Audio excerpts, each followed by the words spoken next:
That broke the mic. Good evening, everyone. I'm Fernandez, Chair of the CAC, and welcome to this meeting of May 3rd, 2023 of the TPO Citizens Advisory Committee. This meeting is being recorded for future reference. All of you should be aware of that. Get this pop up off of here. All right. We do not have a quorum in the room today. I hope everyone was advised of that. Several emails were sent out regarding our efforts to secure quorum. We never got there. We have one, two. Are you a new CAC member? No. One, two. We have 4 people in the room. I understand we have several people online, although I'm not sure who everyone is yet. We do have some new people on board that haven't even met. So look forward to meeting you, even if it's only on a postage stamp today. I guess the best place to start is to start with introductions. I'll start in the room. As I said, I'm Rick Fernandez. I'm the chair of the committee and serve as the at-large Hispanic representative. Bill, you want to start us off from left to right? We'll work around the table in here. Sure, I'm happy to do that. I'm Bill Roberts. I am the holdover representative from the Aviation Authority. And former chair. Good afternoon. My name is Aya Yassin, and I am the representative of the city of Temple Terrace. Johnny Wong, TPO staff and CAC liaison. Chris Vella, I'm just a new member here on the CAC. I'm not sure what I'm representing. I'm representing something, but I'm glad to be here. I'll tell you shortly. Okay. All right, and I'm not sure who we have online. Christina Bosworth, are you out there?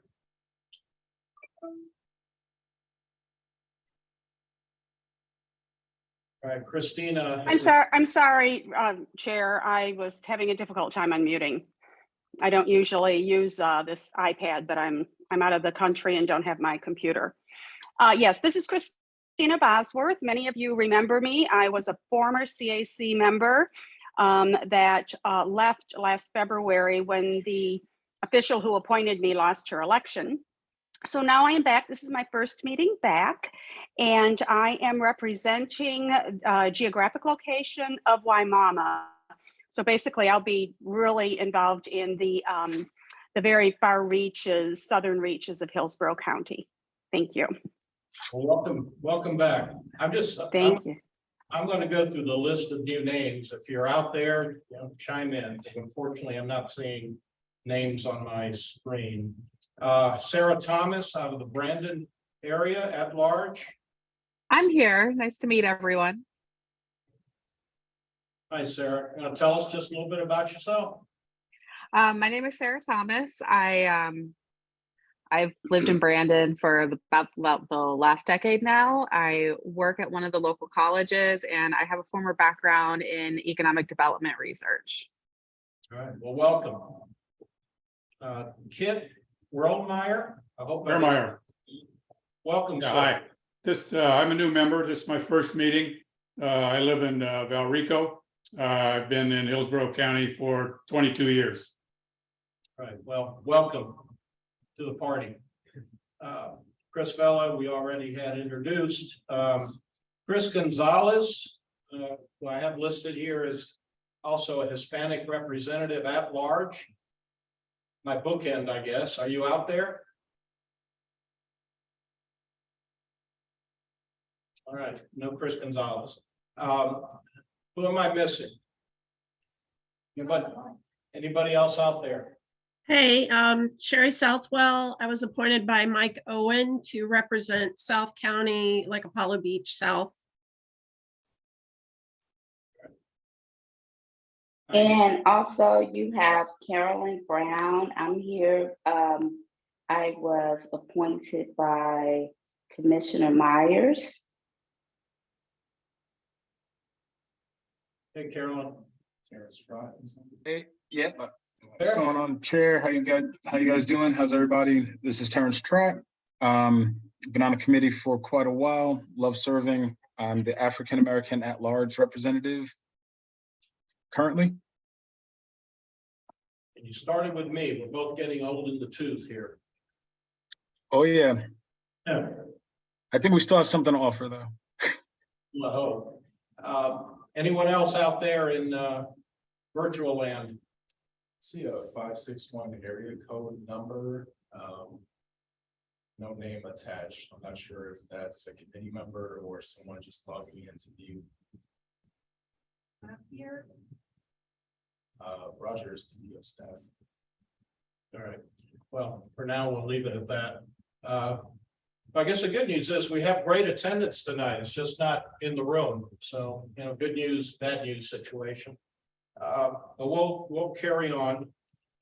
We do have a number of action items that obviously we cannot address by way of actual action, but we will be accepting presentations during the meeting, and there will be opportunities for Q&A and for discussion. And I'm thinking that even if we can't actually take motions and votes at the conclusion of the discussion, we may try a straw ballot and just pass it around and see how people feel pro and con on various issues. So at least have something by way of numbers that I can report to the board next week. I say it won't be binding action, but it will be a sense of the committee. That's better than nothing. Excuse me, Chair. Yes. This is Gail Reese, the recorder. Has everybody in the room also been accounted for? I want to make sure I've got everybody listed for attendance. Well, good point. We had introductions. We started out with intros in the room. We have Bill Roberts, we have A.I. Yassine, Chris Vella. I'm sorry, I don't know who you are. I'm Jesus from Hart. I'm here as a member of the public to be available for Q&A. Oh, great. I've actually seen you making public comment during the Hart board meetings the last couple of months. Glad to see you here. Welcome. Thank you. Is there anybody else from the public not on the committee that's in the room? No. Thank you. Of course, Johnny, I know you've got him checked off already. Right. Public comment. Do we have anyone in the queue virtually for public comment? Aside from this number that I don't recognize, I don't see any comments in the chat and I don't see any hands raised. Okay. Move on to the chair's report, item 5 on the agenda.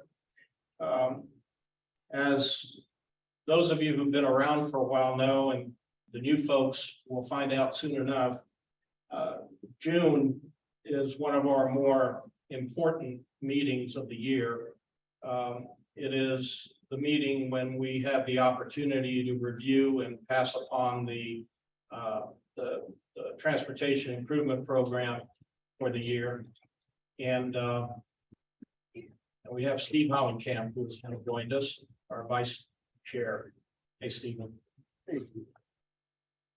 What I am proposing, and just consider this a heads up for now, although it's a full month in advance, is to offer a 3-hour block of time for our meeting next month for the June CAC meeting, so that we have ample time to address whatever may be coming down the pike by way of the TIP review this year. As you know, we have been, I have been attempting to get people in and out of here within a 2-hour time frame since February, actually, when I took over as chair. And well, I certainly would like to continue that going forward. June is a particularly sticky month for us, or can be. So if you would, hopefully we'll have more people in the room. We will need a quorum that night, if no other, in the year. And we'll be providing for a 3-hour block of time. So please govern yourselves accordingly as far as your personal schedules. Hopefully we'll be able to get that done in less than that, but at least we'll have the availability.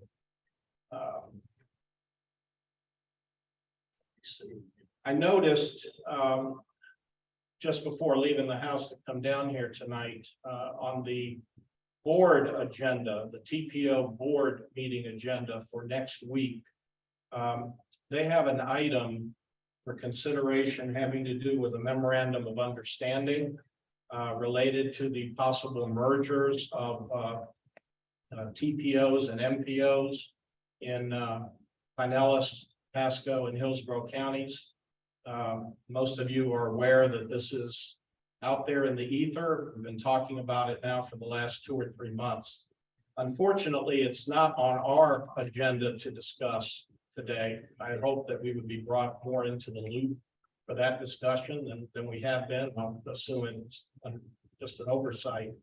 But know that that is a matter for board discussion next month or next week. I'm sorry, a week from today. And I think the meeting starts at 9 o'clock, which is also a different scheduling, usually 10 or starting at 9 a.m.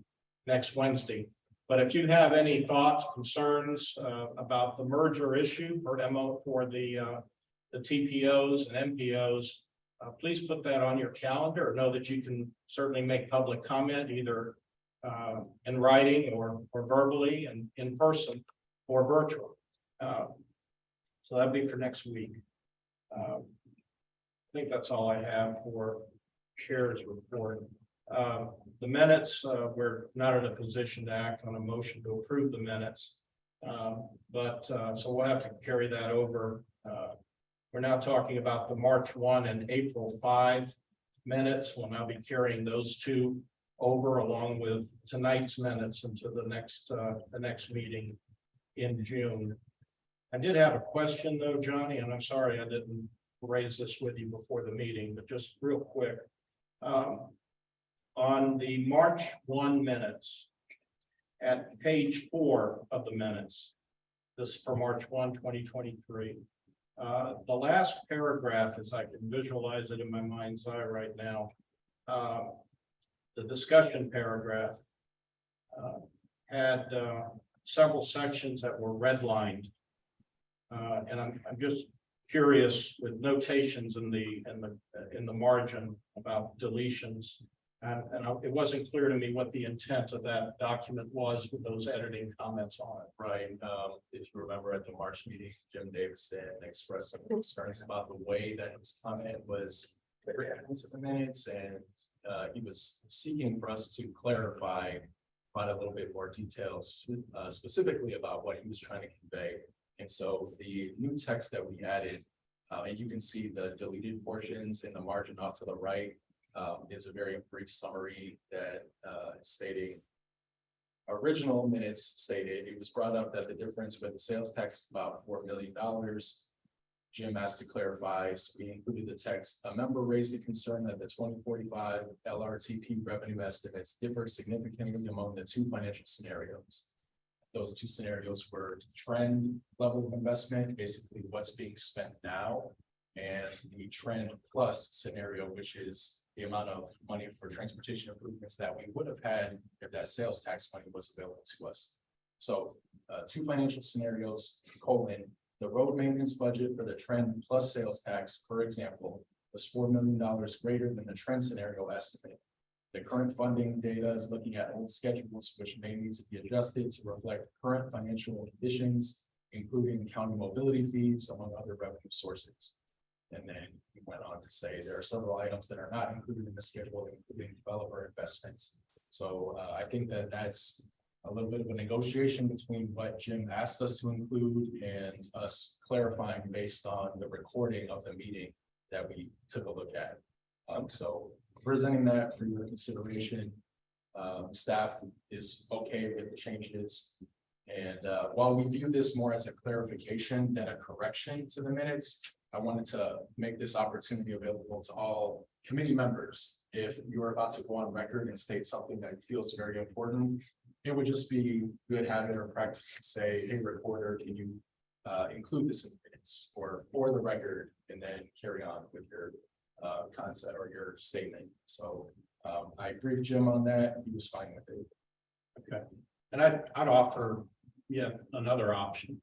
If you anticipate that you are going to have a significant comment to make on an issue, something that can actually be prepared in advance of the meeting, I'd suggest that you do exactly that. If you prepare a written document and bring it with you to the meeting, read it if you must into the record, but ask that that document be included as an exhibit to the record. So you have something as close as possible to a verbatim of what you intended. We should not be expecting the reporter to give us verbatim recitations of what we say during our meeting in the minutes. That's not the purpose of them, but in this case, I know there was an effort being made for Jim's benefit, and I'm glad you did it, and we'll go forward from there. Okay, I think that takes us to action items. Tip amendment. This is North Tampa Street, North Florida Avenue, Urban Corridor Improvements. Roger Matthew, PPO staff. You out there, Raj? I am here. Can you guys hear me? Yep, see you too. Okie dokie. All right, let me share my screen here. And remember, folks, although we don't have quorum, you are going to have an opportunity to ask questions and offer comments after the presentation. We don't have a lot of time, but we're certainly going to have that opportunity. Go ahead, Raj. All right, can you guys see my screen, or are you seeing my notes too? We can see your screen. See your screen. Okay, all right.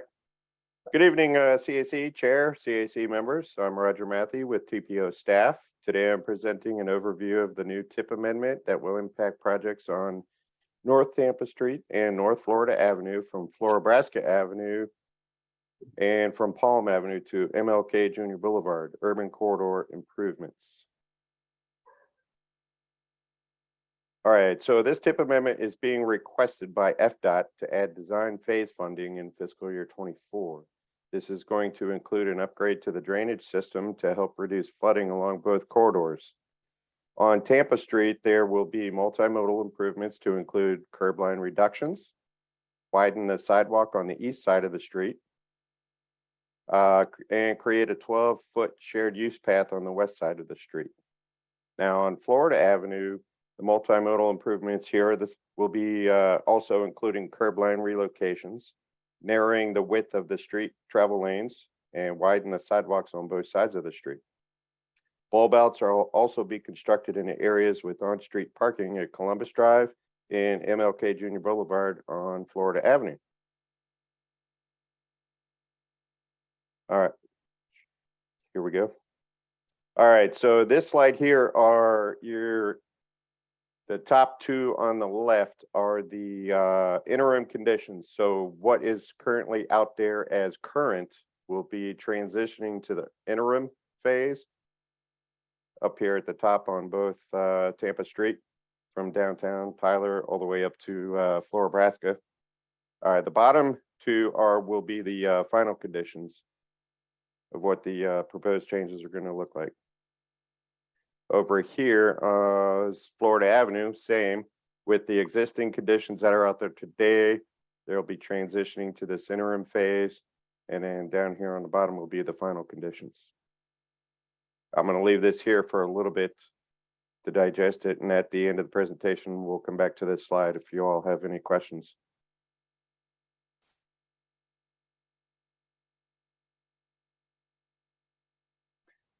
This next slide here, we're showing the proposed pedestrian crossings. On the left side here in the picture, the teal circles are the new pedestrian crossings. There'll be 2 on Florida Avenue.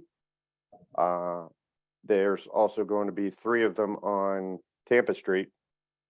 And then the purple circles that you see here are the proposed curb modifications.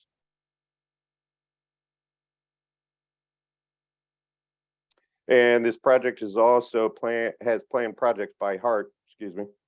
There will be a proposed BRT line and new light rail streetcar extension. And this slide here, we're showing the original adoption date of June 8, 2022. That shows $0 for funding in fiscal year 24. And this here shows the new amendment with the addition of 3.3 million for funds for fiscal year 24. And as part of our public outreach engagement activities in May, we published a newsletter describing all the amendments. We published informational flyers on social media. We've published a web page, And also posted signs on the ground near the locations of the affected projects. And obviously, we have no quorum today, so we can't do any voting. And any questions or discussions? All right, so we're open for questions. I'll start in the room. Anybody, room to my left? Bill Roberts. Thank you, Mr. Chairman. Good evening, Roger. Good evening. A couple of quick questions. One, you mentioned that the Florida Avenue and Tampa Street improvements included provision for bus rapid transit and light rail. Could you elaborate on whether that's simply providing room for them or if there are some infrastructures actually being installed that would facilitate either or both of those? Okay, Jesus, would you like to answer that? Yeah, happy to. Thank you. Good question. So for the most part, it's not precluding. It's not so much adding something, it's doing it in a way that if and when BRT or rail come in, it can be accommodated. So small things like station area space, but at intersections and like leaving room for queue jumps, for example, to be put in when the time comes. So sort of like some freeways do, you notice like I-4 and Ybor City is very far apart, like both directions. That's because they left room for growth. So it's a similar situation here. And I have one more, if I may, Mr. Chairman. Have at. Roger, there is a provision, I think it's in this TIP amendment, for the van pool funding for T-BARTA. First of all, am I correct that it's in this TIP? And secondly, is that money still being made available for the van pool project, even though T-BARTA is probably not going to be administering it? I'm not aware of that, but I can look into that for you and get back to you with an answer. I appreciate that. Thank you. Okay, thank you. Talking about the tip update, so the T-BARTA van pool request is gonna remain in the tip this year, regardless of whether that money would be going to T-BARTA or another agency. I don't want to get too much into the details of ASC responsibility, but it's still in the tip. Okay. You did see it. So, yeah. Okay. Yeah. Okay. Thank you. Thank you, Roger. Any other Thank questions? you. Any other questions from the left side of the room? Nope. Any questions from the right side of the room? I got it. It's basically you, Chris. Yes. Have at it.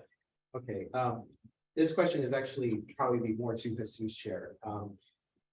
I did read a report that the big piece of the puzzle here to get that transit lane is what's called a lane repurposing application. It has to be filed by Hart.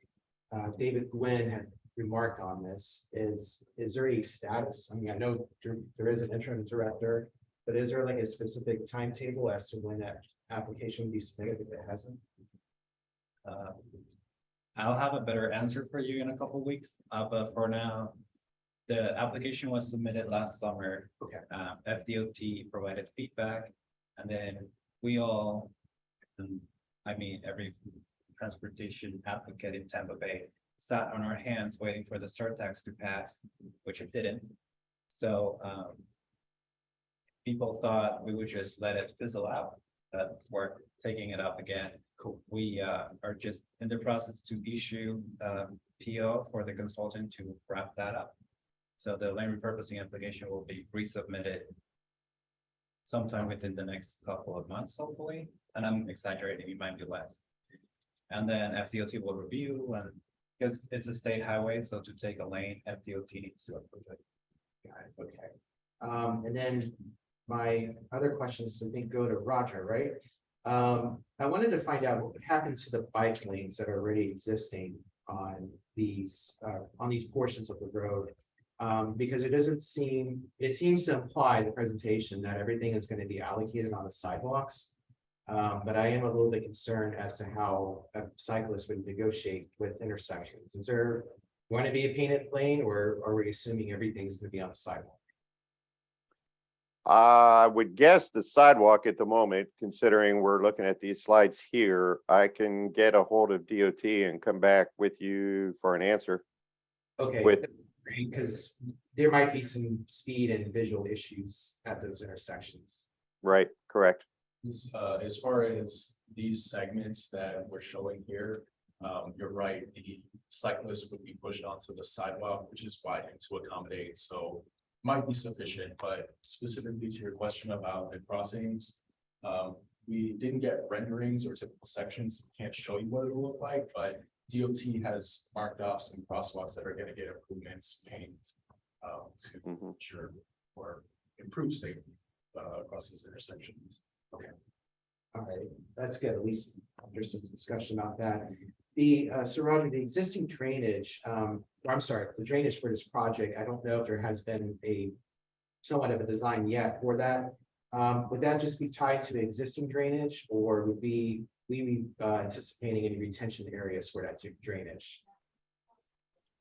Right now, according to their wording, it's an upgrade to the existing drainage system that's there now. Okay, If there's going to be some drainage ponds, we can request those if there are any in their next phase.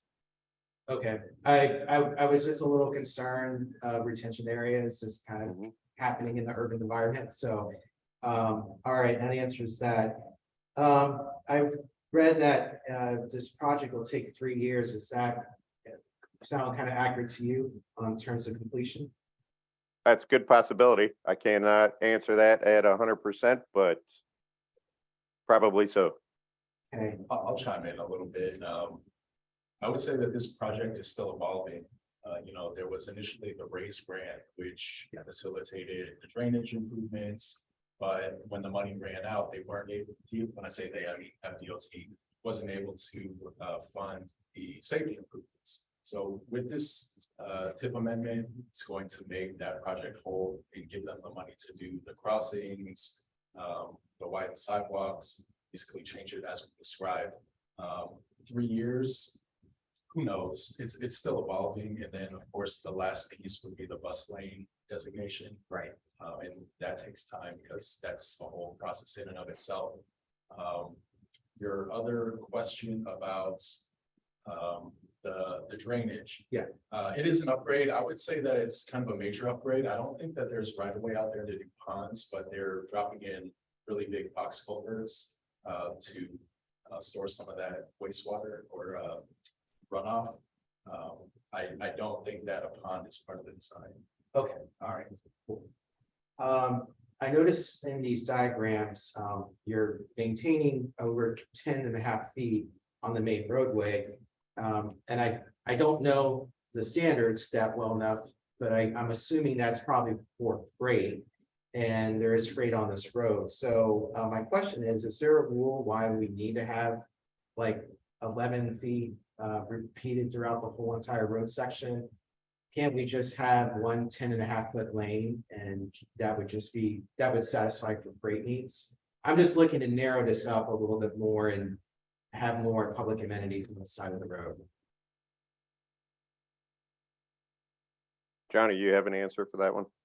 Yeah, I think you're right that the lane widths probably have to be maintained to ensure freight movement. Given that it's a freight corridor, it can't always drop it down to 10.5 without some other type of improvements to the roadway to channel traffic into a different lane. I think that the right of way is probably constricted, but I'm not the engineer, so if you send that to me in writing, I'll follow up. I'll send that to you, because I'm just trying to skinny up this road. I'm almost done, Chair, so I'm getting there. And there was a new medium that was poured south of, oh gosh, of Hillsborough, I believe, or I just wanted to find out that new medium that was put in place, and I think that was Florida Avenue, is that still going to remain or is that going to go away? It was for like a safety, I think, improvement to calm traffic, and that was probably poured there, I would say about a month ago. Do you anticipate that going away at all through these phases, or is that going to be a problem? May I interject? Sure, and keep your voice up, because sometimes the folks virtual have a hard time hearing us in here. Right, thanks. So this is up to MLK. And I think you mentioned Hillsborough, that's a different project. Okay, yeah, I just figured it was 2 segments. Okay, those are just my questions and concerns on this. Thank you. Okay, we'll move on to the virtual space. I see a hand up from Mexico, I think. Christina Bosworth. That's right, from sunny Puerto Morelos. Some of my comments, Chrisabella has already mentioned, so I won't go into that. I was concerned about existing bike lanes.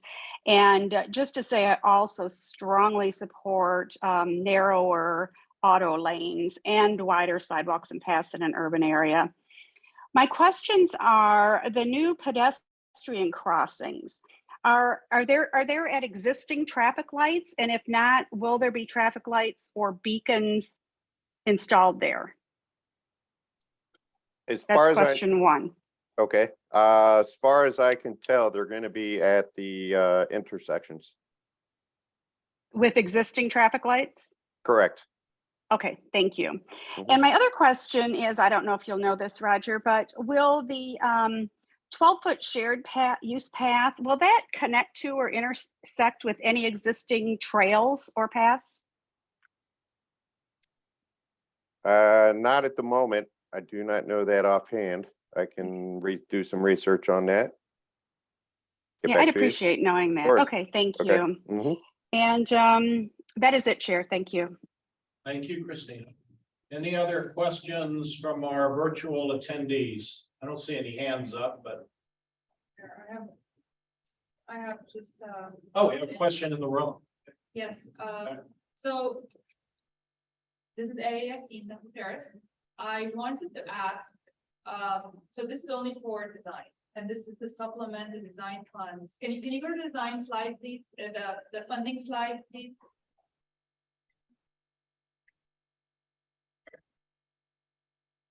Roger? Yep. This one here? Yes, okay, so you're putting design funds, 3.3 million. But Johnny was saying that this is an addition to the RAISE grant? Yeah, the raise grant money, I don't think was, well, originally, when the grant application was submitted, they did envision that the amount of money that they would be receiving would be enough to do the multimodal enhancements, the drainage, basically the whole kit and caboodle from like southern end, this far north is like Columbus, maybe MLK. But that raise grant money quickly ran out because cost estimates were maybe 30% lower than current costs. Okay. So yeah, this money is going to fund the design, or design of those safety treatments that otherwise would not have been possible. And it looks like you guys are also adding 14 million? That's existing funding. Yeah, the addition is the 3.3 mil. Is that right, Roger? Yes, Only the 3.3 is new. correct. So can you go back one? Oh, the 14 million is for construction. Yeah. Okay. You good? Yes, and then this. I think I just feel like it's too expensive, but that's my only comment, but I'm not the DOR, so I'm happy that we're here. I'm fine. I got sidetracked from my virtual audience. Anybody else in the virtual space have anything? Any hands raised? No? Okay, I have just one question, Roger or Johnny or anyone else that cares to answer it. Is this project going in table 1 of the tip, or is it table 2, or is it split between the two? Where is it? Where does it live? This project, if the tip is amended next month, when you see it, will end up in table 1. It's already, a portion of it's already in table 1, but not the portion, not the description that includes the multimodal enhancements, right? Because they are funded for construction. So they'll end up in table 1. The other portion of it, which is the bus lane redesignation, will be in table 2 because it's currently unfunded. Okay, thank you. All right, could I have the recommendation slide back up again, please?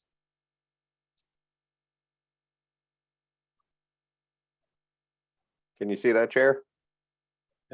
Yeah, approve the FY 2022-23 TIP amendment, North Stamford Street, Florida Avenue. Kind of blocked out here. That's a urban core improvement, Correct, yes, corridor improvement. yes. As we've already covered ad nauseum, we're not in a position to litigate motions or take action. But I am going to call for a roll call vote, call it a straw poll, for lack of a better term, so we can give a sense of the committee to the board. So Secretary, would you please call the roll? Rick Fernandez, Yes. Bill Roberts, I cast my straw, yes. Carolyn Brown, Yes. Hoyt Prindle, I believe is online. I saw something in the chat. Johnny, is he online? Oh yeah, sorry. So the new rule for this committee is if we type anything into the chat, it has to be read aloud. So Hoyt said, I'm here, but having some connectivity issues with the internet, not sure how long it's gonna hold up. Not responding. Thanks for letting us know, Hoyt. So. Okay, thank you. who else? Sherry Southwell, Yes. Aya Yassin,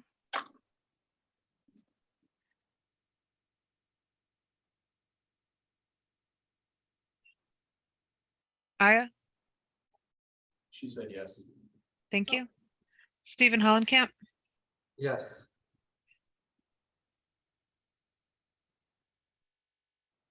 um,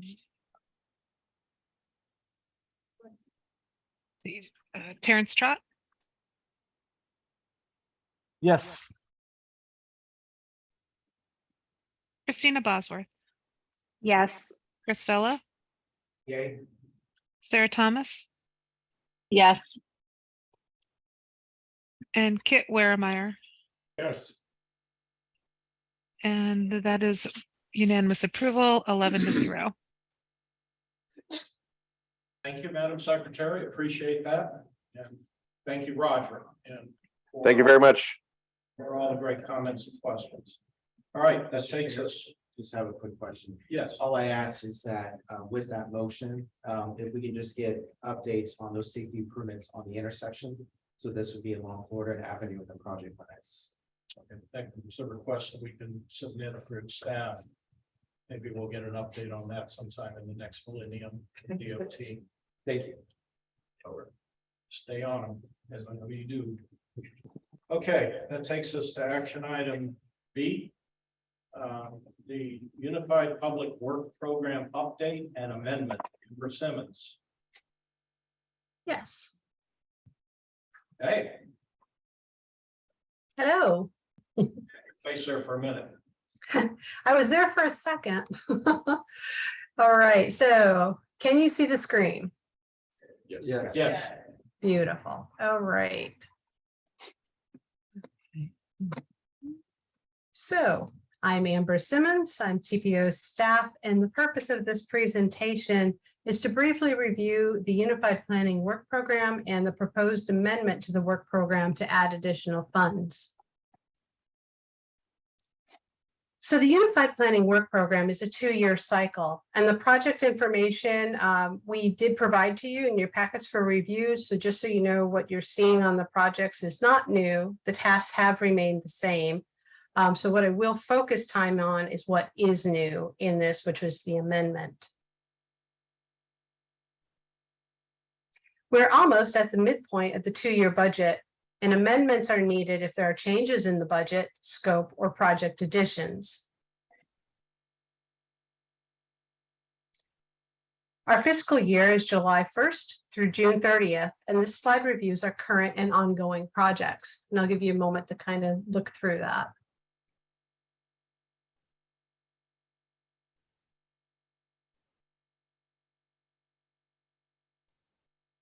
The way our work is divided is into 6 main tasks and a 7th task that was developed for projects that have a transfer of funds between the MPOs or TPOs, as you see here.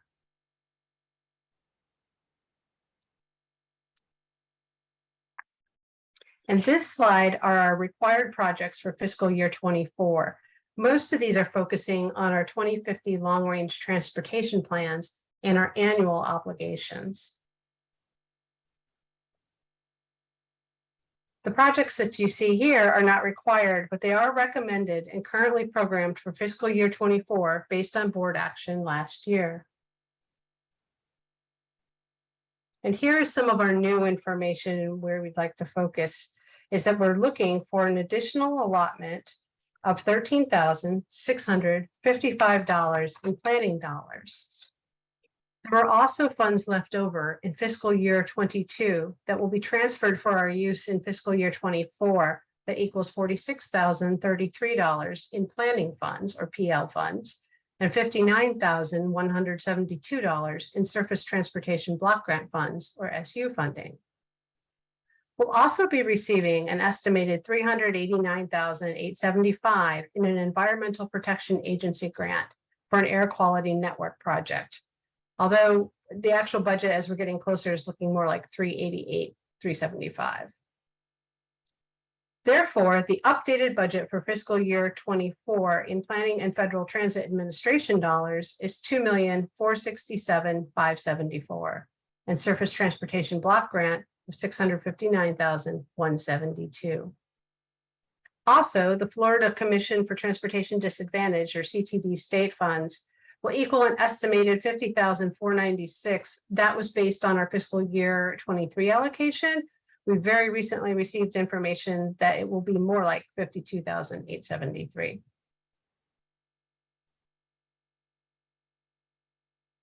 So the purpose of the UPWP amendment is to shift some existing funds between the tasks to accommodate our greater effort in public engagement and regional coordination, to add the estimated Environmental Protection Agency for the Enhanced Air Quality Monitoring for Communities grant for the Distributed Air Quality Monitoring Network for Disadvantaged Communities project. Add the fiscal year 22 planning funds of $46,033 and surface transportation block grant funds of $59,172 to the fiscal year 24 budget, and the additional allocation of planning funds of $13,655 for that same fiscal year 24. Therefore, our total budget change is an additional $508,735.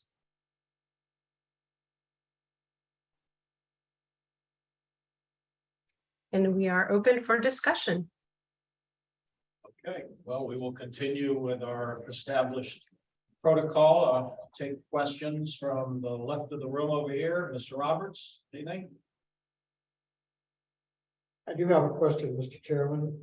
There's a provision in there from the Environmental Protection Agency, Amber. First of all, I assume that's the Environmental Protection Commission of Hillsborough County. Is that correct? No, sir. It is the Environmental Protection Agency. It was a federal grant. Federal grant. And is there a plan yet developed that we could review that shows how that program is going to be implemented? Yes, that information, we could actually provide the narrative for the grant application itself. The contract itself has not yet gone completely through, but we certainly can share the narrative. Okay. If it's readily available, I'd appreciate it if you could send it to Johnny and let him forward it on. It is of particular interest to me. Thank you. Absolutely, no problem. All right, Mr. Hollenkamp. Yeah, this there is on your slide, I saw there's reference to a Southeast master plan in Plant City. It's maybe something, Johnny, you could help with. I've not seen that. Do you have that? Could you send it to me? All right. Go back. Or I'm sorry, was that, They're funding to it. yeah, Yeah, that so was there's- discretionary, so the talk with Plant City is that they're looking to scope that, Okay, no details available yet. nothing, just If the it's title. Available. I'll do Okay, It's kind of their entitled only right now. okay. Aya, anything? Yes, AASC in Temple Terrace, can you please go back slides, to maybe the slides, where it says additional. Like, so you're requesting these funds to be transferred to fiscal year 24 budget. So what allocated, can you go to the slide, show me what allocated, planning studies you're gonna be doing, or what planning efforts you're gonna be doing with that funds? In fiscal year? Oh, yeah, so you were looking, yes, so. Yep, you're looking for the studies. So here's fiscal year 24. That are planning studies. These are all the already funded or? Yeah, so this is where the budget is going. This is what's funded now. So these are our critical path, what we call critical path projects. So these are the ones that are either required by mandates or they are the work that we are required to do as an MPO. To do that. And then there is that quite frankly eats up the bulk of the budget. But there are some other recommended projects that were on the books for fiscal year 24, and those were listed here. Okay. Does that help? Yes, that's what I'm looking for. Yeah.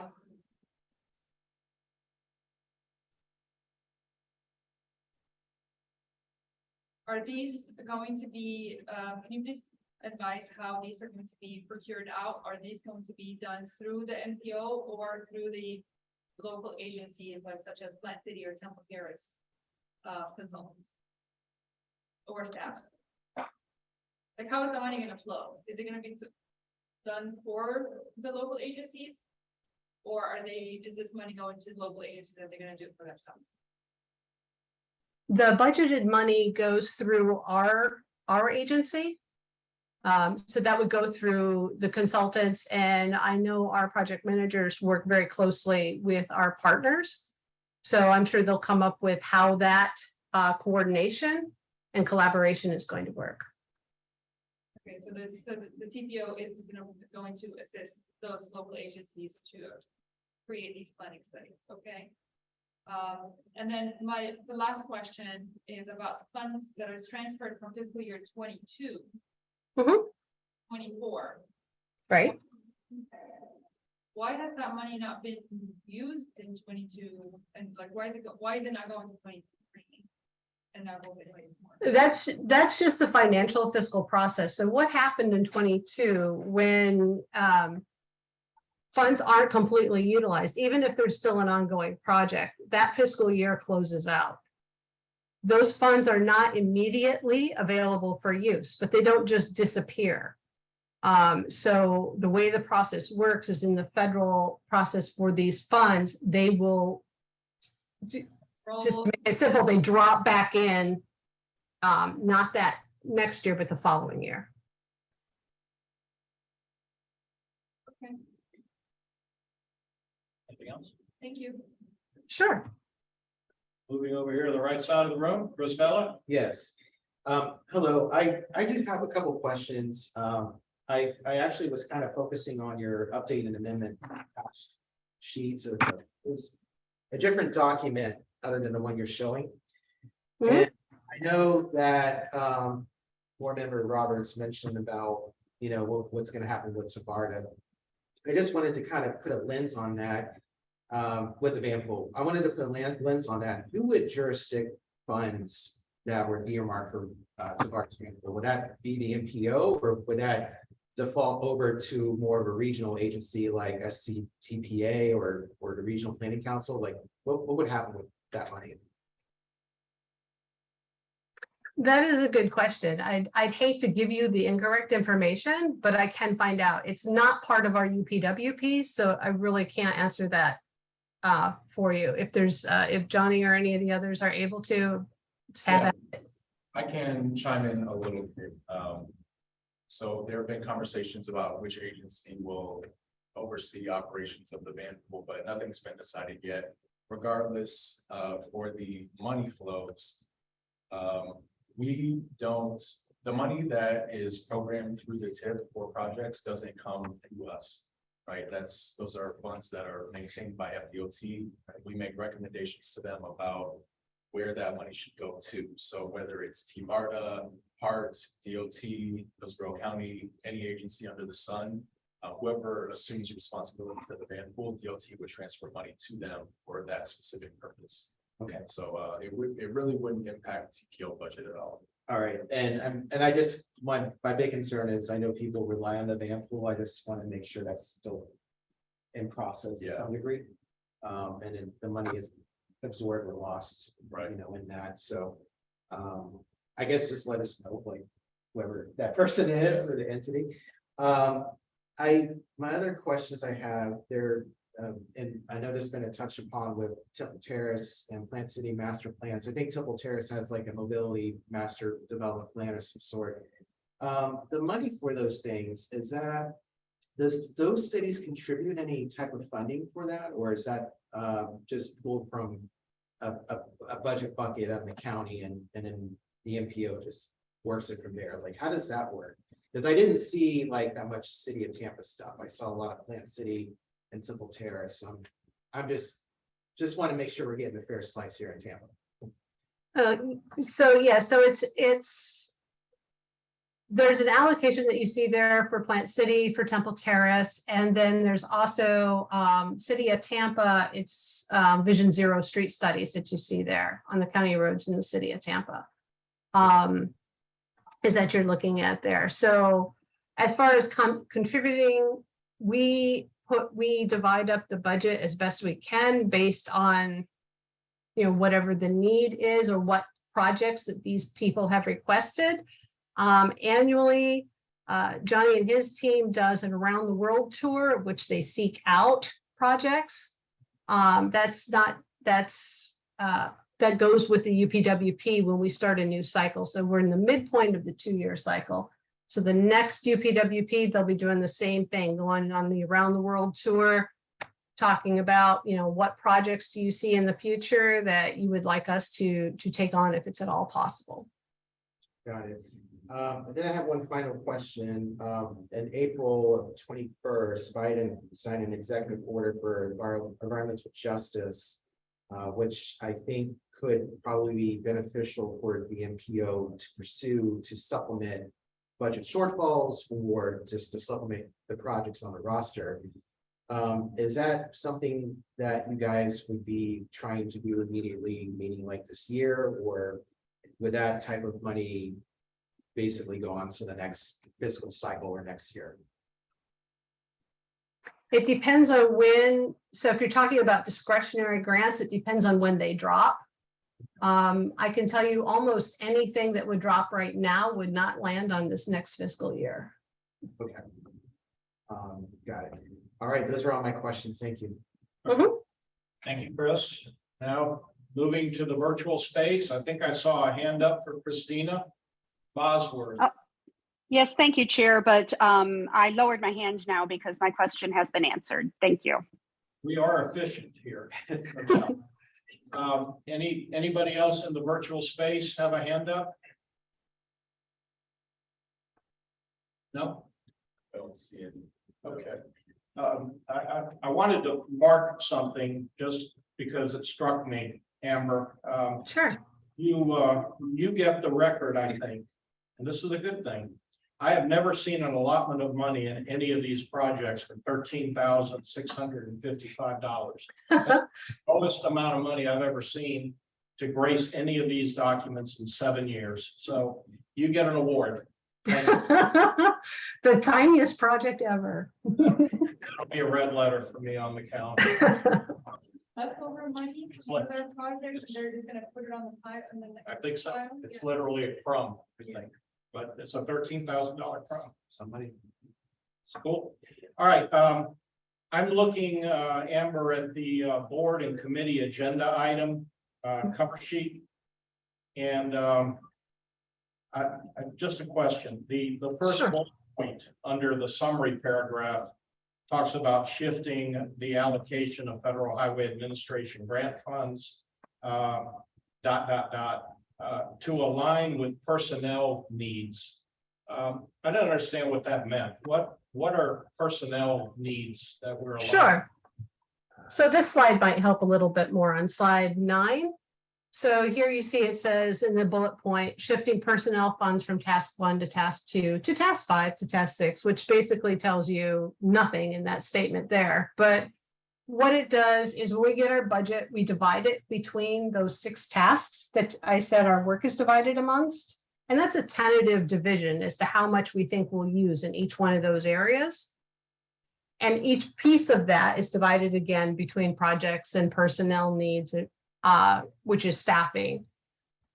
So when things come up and we are spending more time in one area than another, we need to shift some of that funding to accommodate that. Funding pool didn't get bigger. We're just moving it to where we're spending more time. And in order to make sure that basically we pay the bills in that area, we shift the funds to there. So from task 1 and 2, we weren't spending as much time in it for our particular staff, not consultants or projects in time, but personnel needs, to our greater efforts that we've spent in task 5 and 6, which is public engagement and regional coordination. Okay. I probably should have been able to intuit that for myself. I'm sorry I missed it. Oh, no Thank you problem. for clarifying it. I think that's the only question I had. Could we see the recommendation slide again, please? Certainly. Recommendation to approve the UPWP amendment, which Aya tells me is pronounced in some circles as UPWA. And I thought it was very important that we share that because it should also be documented along with the $13,000 number. All right, approve the UPWA amendment. And I'm going to ask the secretary, please, to call the roll for a straw poll on this. Rick Fernandez, Yes. Bill Roberts, Yes. Carolyn Brown, Yes. White Prindle, are you able to unmute? I'm sorry, yes. Sherry Southwell, Yes. Aya Yassin, Yes. Stephen Hollenkamp, Yes. Terrence Trott, Yes. Christina Bosworth, Yes. Chris Vella, Yay. Sarah Thomas, Yes. Kit Waremeyer. Yes. Is there anybody virtually that I was not able to hear? Okay, this one also passes unanimously 11-0. Going big for UPWA. Thank you very much. All right, that takes us to, where are we? Action item C, annual certification of Metropolitan Transportation Planning Process. Johnny Wong. Thanks, Johnny Wong, TPO staff. I'm just going to give a verbal update. I don't have slides. Briefing you on the results of the MPO FDOT joint certification for 2023, which actually covers calendar year 2022. TPO is subject to 2 review processes. Every 4 years, we go through a big review process that includes Federal Highway Administration, Federal Transit, and FDOT. But in the interim, every year we do a joint certification just with FDOT. What it amounts to is a report card on MPO work products, planning processes, making sure we're in compliance with all applicable rules, laws, regulations, so on.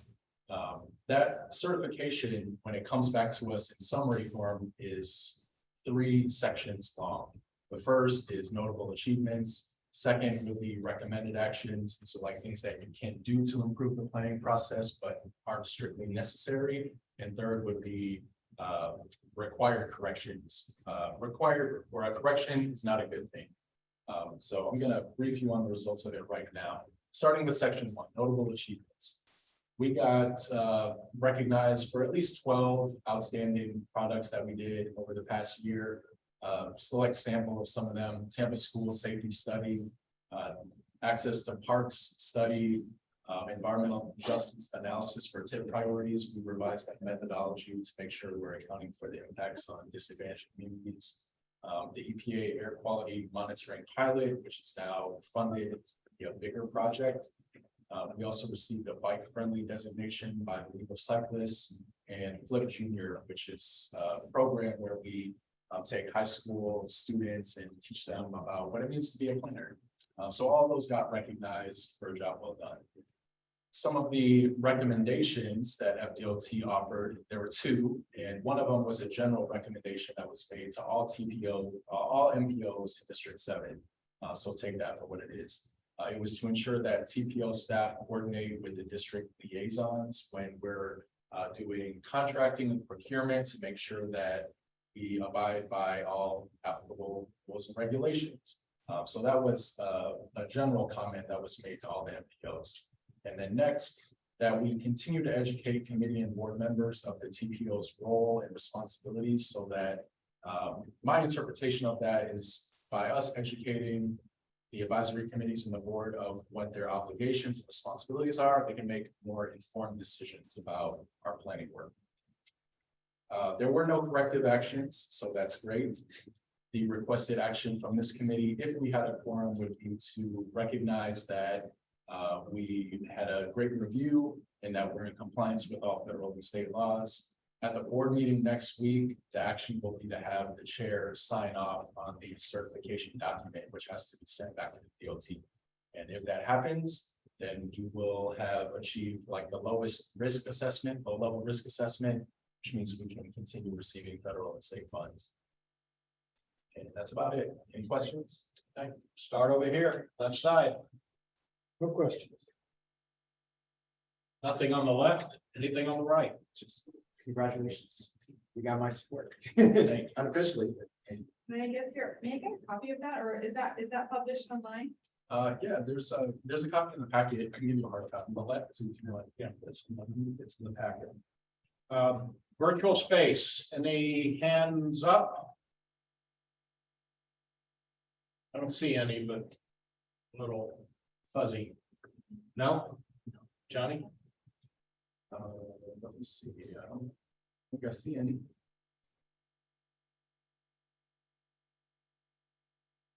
Yo, can you see?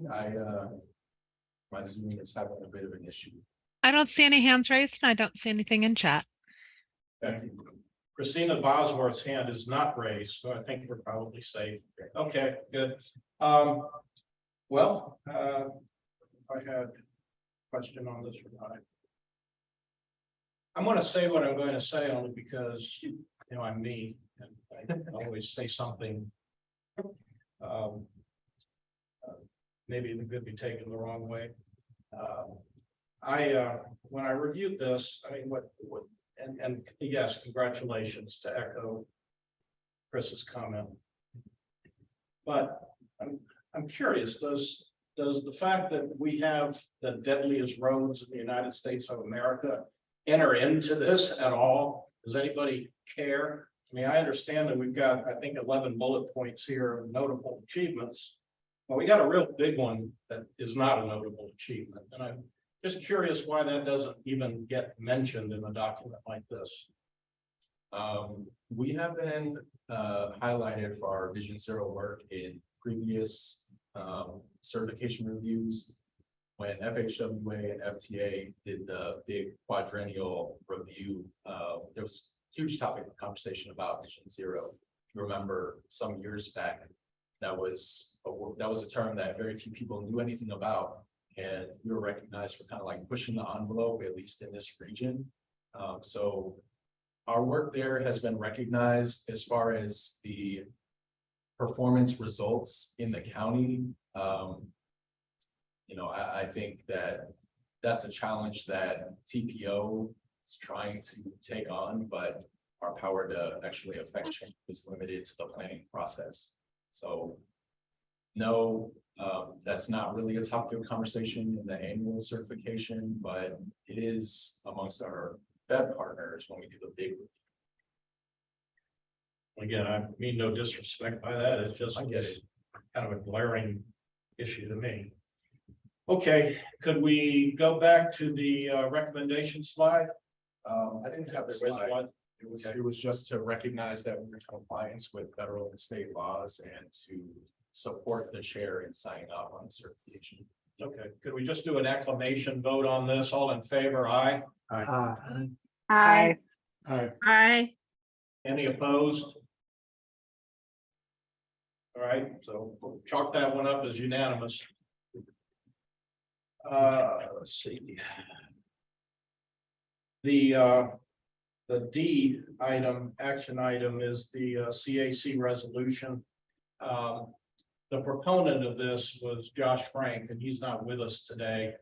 I'm fine with just deferring this to a future meeting, but Johnny, do you have maybe 60 seconds that you could give us on this, especially for the new folks who won't have a clue what this is about? Yeah, I can. So dating back some months, actually, TPO staff have presented various tip amendments that would affect local agencies. City of Tampa comes to mind, HART, FDOT, and it's been a little bit of a struggle to recruit staff to attend these meetings to answer questions that TPO staff may not be prepared to answer. A lot of the questions around the table over the past few months have been regarding design details, engineering questions, and that's really outside the scope of our work. And so February and March, I think the committee expressed some frustration about that. And there was a brief conversation about how can we entice, encourage, if not penalize, affected staff for not attending these meetings to provide insight about projects that affect them.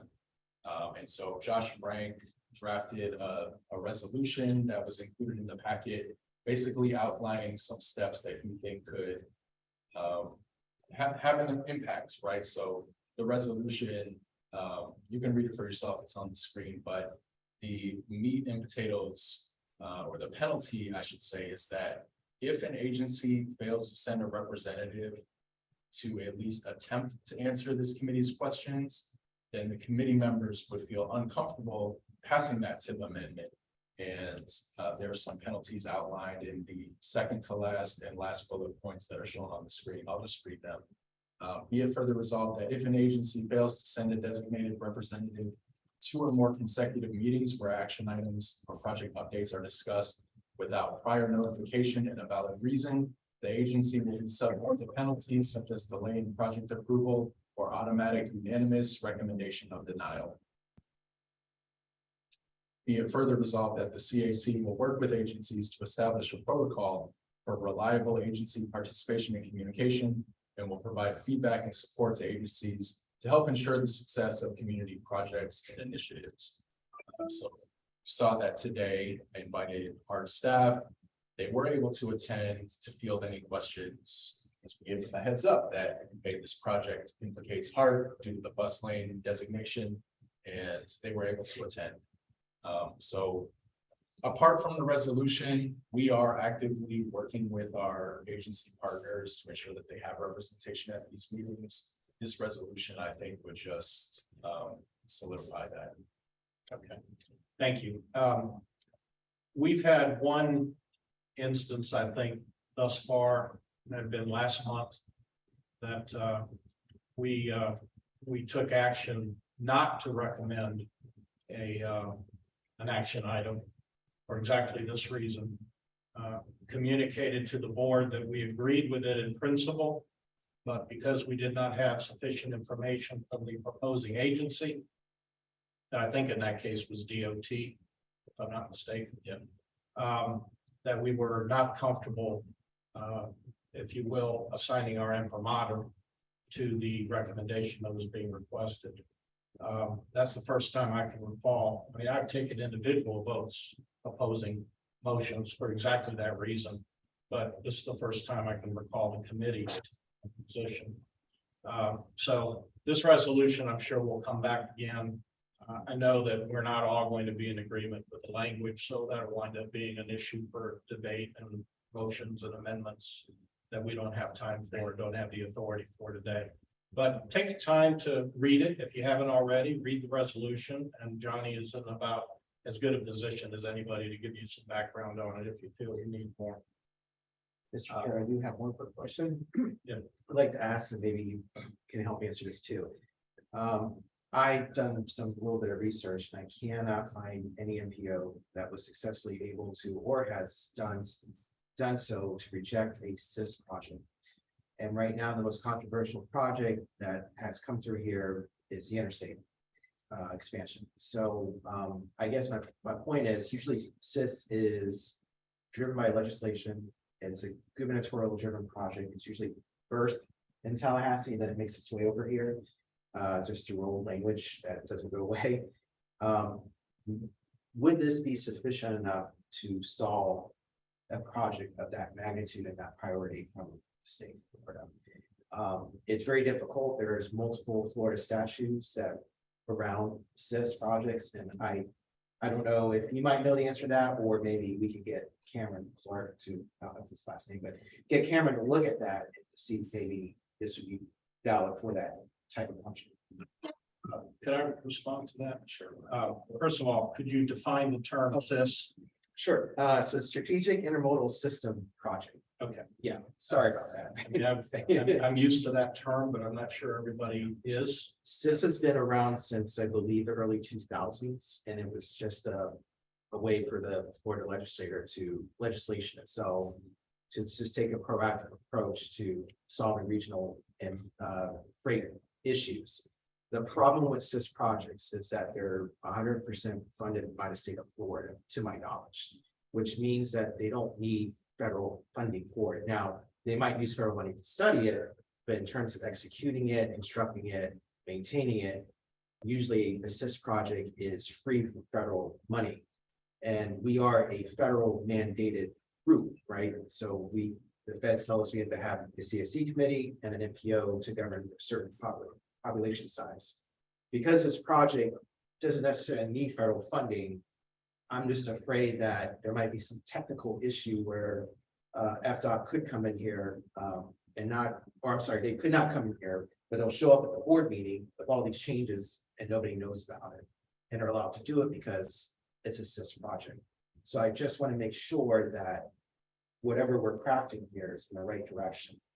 Just to checkpoint that, right? To round this a little bit, the resolution would only apply to CAC business procedures. TPO board would not abide by this unless by will of members' motion it gets passed and they adopt this.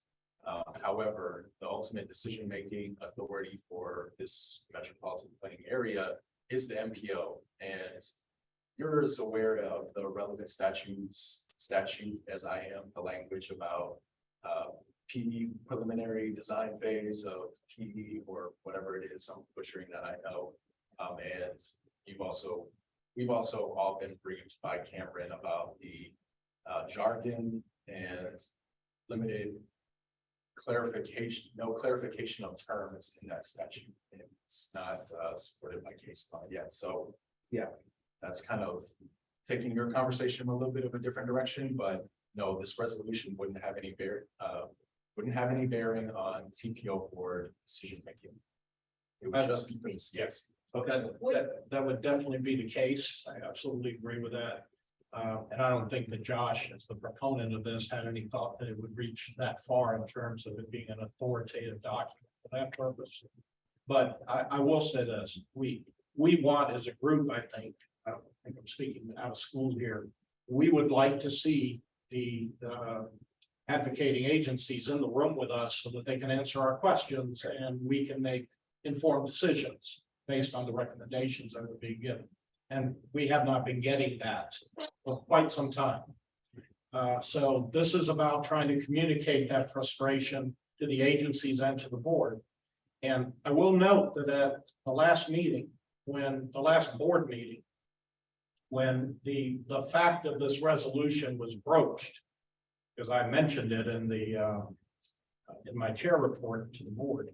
A couple of the board members, and Harry Cohen in particular comes to mind, he was concerned that this was happening and that the CAC was somehow being kept out of the loop of this sort of information and wanted to see that change.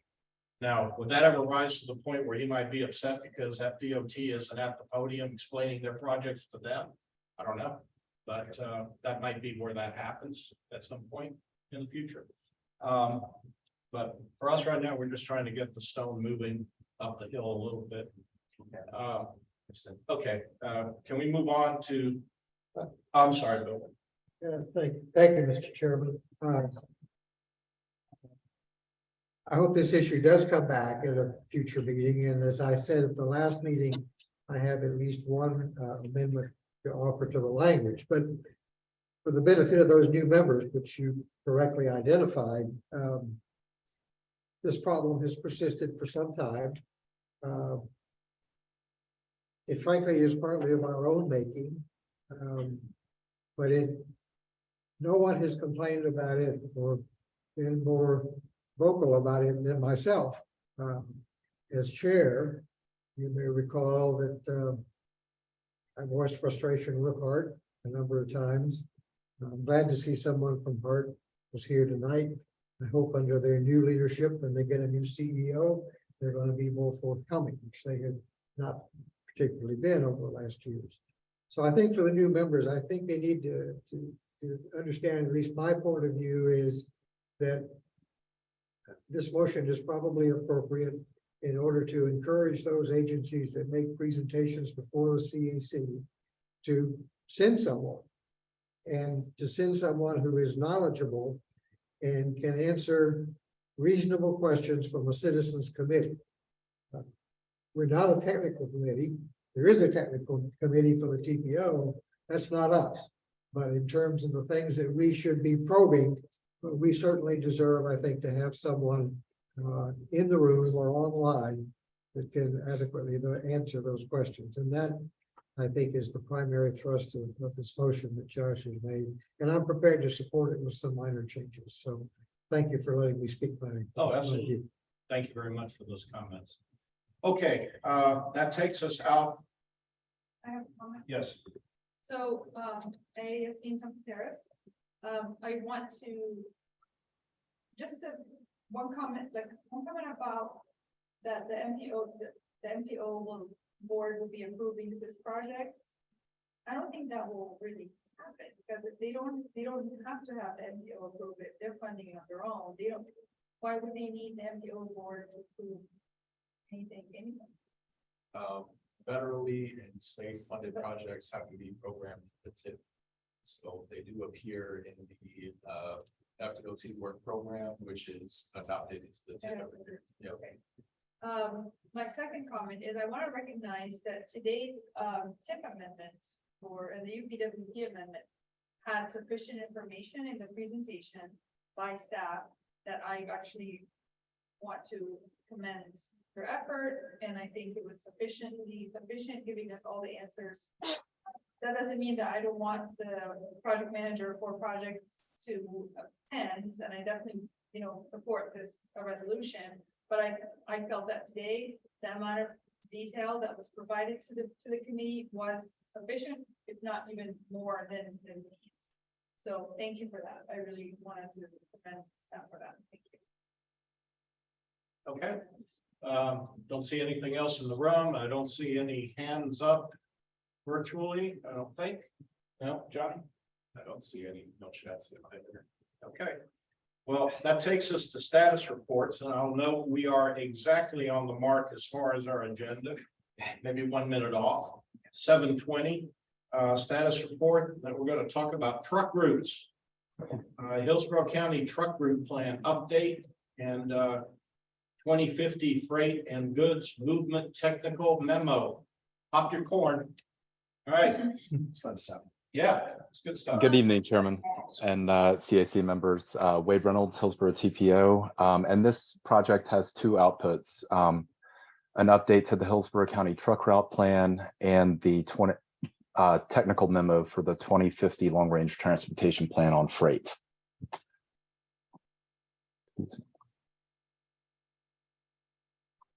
There we go. So the Hillsborough County truck route plan was last updated in 2005 with minor updates in 2014 to the map. It provides routes for freight trucks on appropriate roadways. And I should add that while these are the major freight routes, there are also going to be freight vehicles on other roadways as they make final deliveries that last mile. But that is meant to be minimized to the extent possible. So on the 2050 Long Range Transportation Plan technical memo, we will be looking at needed investments by 2050 based on the employment and population expected at that time. This will include projects from FDOT, the port, the airport, Hillsborough County, and the cities of Plant City, Tampa, and Temple Terrace. And that'll be prioritized. There will be a pool of projects, and those will be prioritized based on need and then further prioritized based on the expected funding levels. So for the truck route plan, we will be looking at the origin and destination analysis, conducting outreach, which we're going to begin starting next month. We'll be attending some of the town halls that commissioners are having, as well as other meetings, establish a truck route evaluation criteria, and then preparing that technical memorandum. For the 2050 tech memo, we'll be collecting a bunch of data, which we've started already, looking at the overall network, and then looking at the identified projects and the need based on the population and job growth. Again, we'll estimate the planning level costs, determine the levels of investment, and prepare that memorandum. So the data consists of a number of sources. This is just some of the highlights, if you can call them that. So Replica Data is a provider of a bunch of different types of travel data, but in this case, we'll be focusing on commercial vehicle activity. We'll be looking at the existing travel time reliability on our roadways and the expected travel time reliability by 2050. Noting our congested roadways and intersections, the vehicle miles traveled, existing crash data, and the pavement conditions, travel speeds, and other roadway considerations there. For the general public, we're developing a MetroQuest survey that'll have an interactive map for people to put pins and notes along with that. And we'll also be doing small group meetings as needed or requested by the public.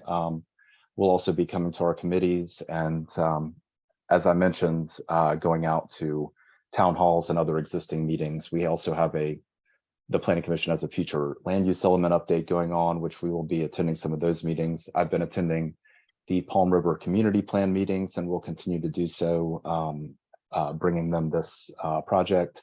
And we're just kicking off the Valrico Community Plan, which we will also attend to seek feedback in that area. We will also be reaching out to the freight providers and those stakeholders. The airport and port are big ones there, the Office of Commercial Vehicle Enforcement, Florida Highway Safety and Motor Vehicles, and there is a freight advisory group, statewide freight advisory group that will be engaging. That will consist of small group meetings and interviews, but we're also going to create a small freight provider focus survey, which depending on the feedback we get, we've discussed going out to truck stops in the day and getting some interviews there.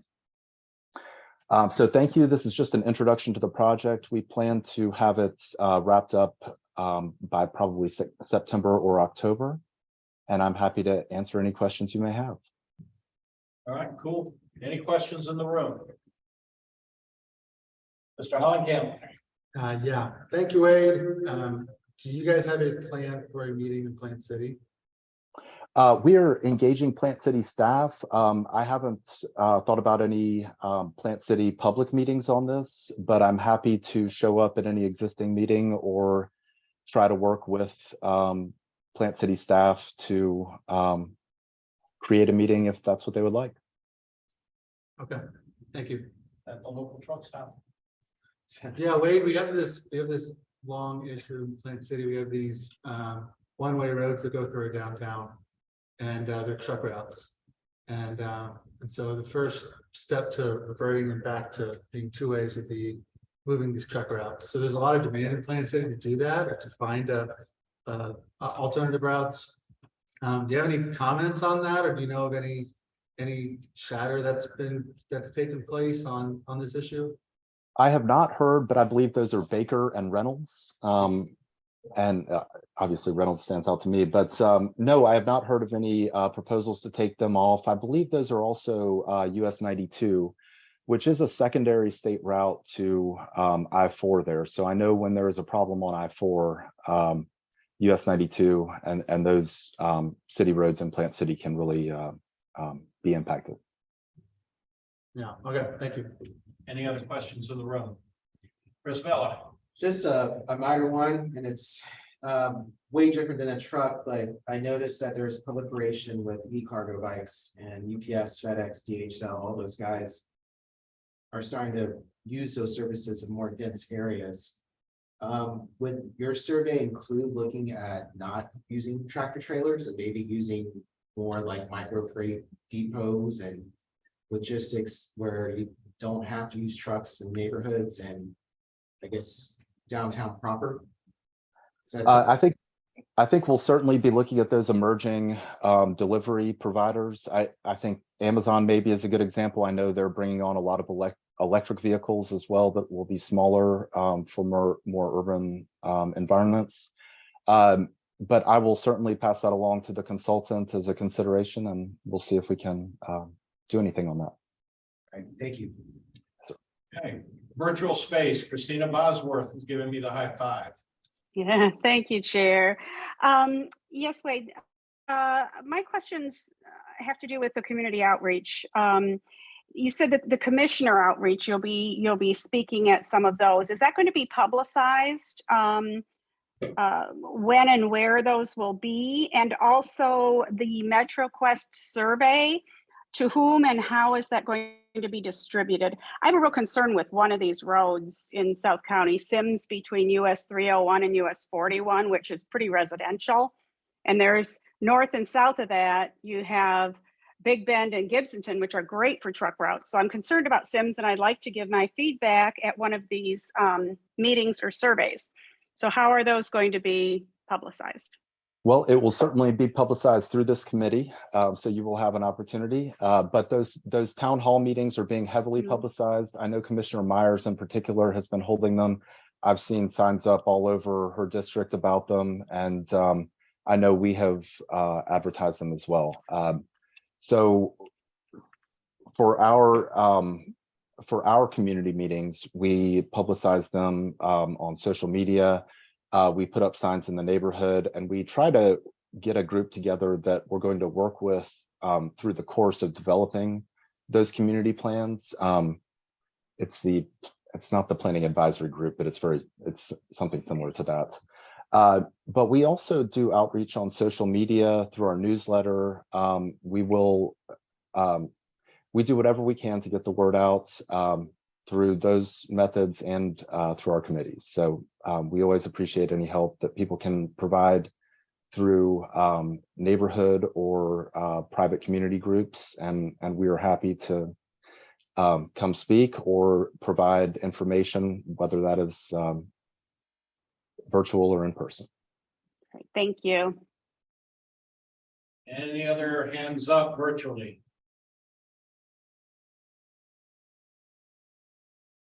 I don't see. No. There's a chat. Oh, that's actually a right message. No chat. The chat. Wade, could you put the slide back up again that has the map on it with the insert? Yeah, that Yes, insert is basically downtown Tampa, right? The inset is downtown Tampa. Yes, sir. Right there. Could you expand that Or not? I'm not, 1 second, let me see what I can do here. That's about as good as I'm gonna be able to get it, I think, sir. Well, this is the Hillsborough County truck route map. So you can just. It is not intended, except for on county roads in the city, it is not intended to to change roads within the city controlled roads, that is. Did you say that again? Sorry, I didn't understand that. The county truck route plan, my understanding is it acknowledges designated truck routes within the city, but it does not set them itself. Okay, I think you're answering a question I haven't asked, and I'm not sure what that question is exactly. But in any event, I had kind of one of those Rorschach moments when I saw this. Because, I mean, I know there are a lot of trucks, they're all over the streets, up and down my street even, and it's not a truck route. It's got a sign up that says no freaking trucks, and they're on there all the time. But as I look at this, I mean, this is the downtown grid, and the whole thing looks like a truck route. Is that unusual? I mean, for an urban core city, metro like this, am I reading it wrong? No, I don't think you're reading it wrong, but I would say that downtown has changed a lot in the last 10 to 20 years since this last had a major update. As we know, the flour mill is gone, the port and channel side have changed significantly. And I think that there are a lot of streets downtown that I would certainly agree have changed and probably should not be major truck routes. So we'll be working with the city on that. So we'll be maybe seeing fewer red lines in the middle of downtown Tampa. If you have your way. I would think that there are certainly streets in downtown Tampa that could be evaluated for removal from this map. Yes, sir. Okay, there was a hand up here. Yes.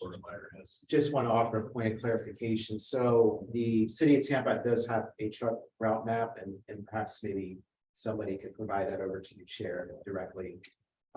The map itself doesn't appear to be overly saturated like what we're seeing there, but there is a lot of redundancy that, in my opinion, that should be removed. So maybe as we progress forward, we can see, and I think you might have commented on this way, the city has their own freight routes, and I'm imagining some of those probably overlap what the county identifies, but the city map is definitely different than what I'm seeing on yours. So I think at some point with these presentations and updates, maybe we can see a coordinated effort just to clearly understand for those who live in Tampa, understand where their truck routes are. And just as my own background in this, I was one of the folks that petitioned the changes in e-border to remove some of the truck routes, and we were successful with that.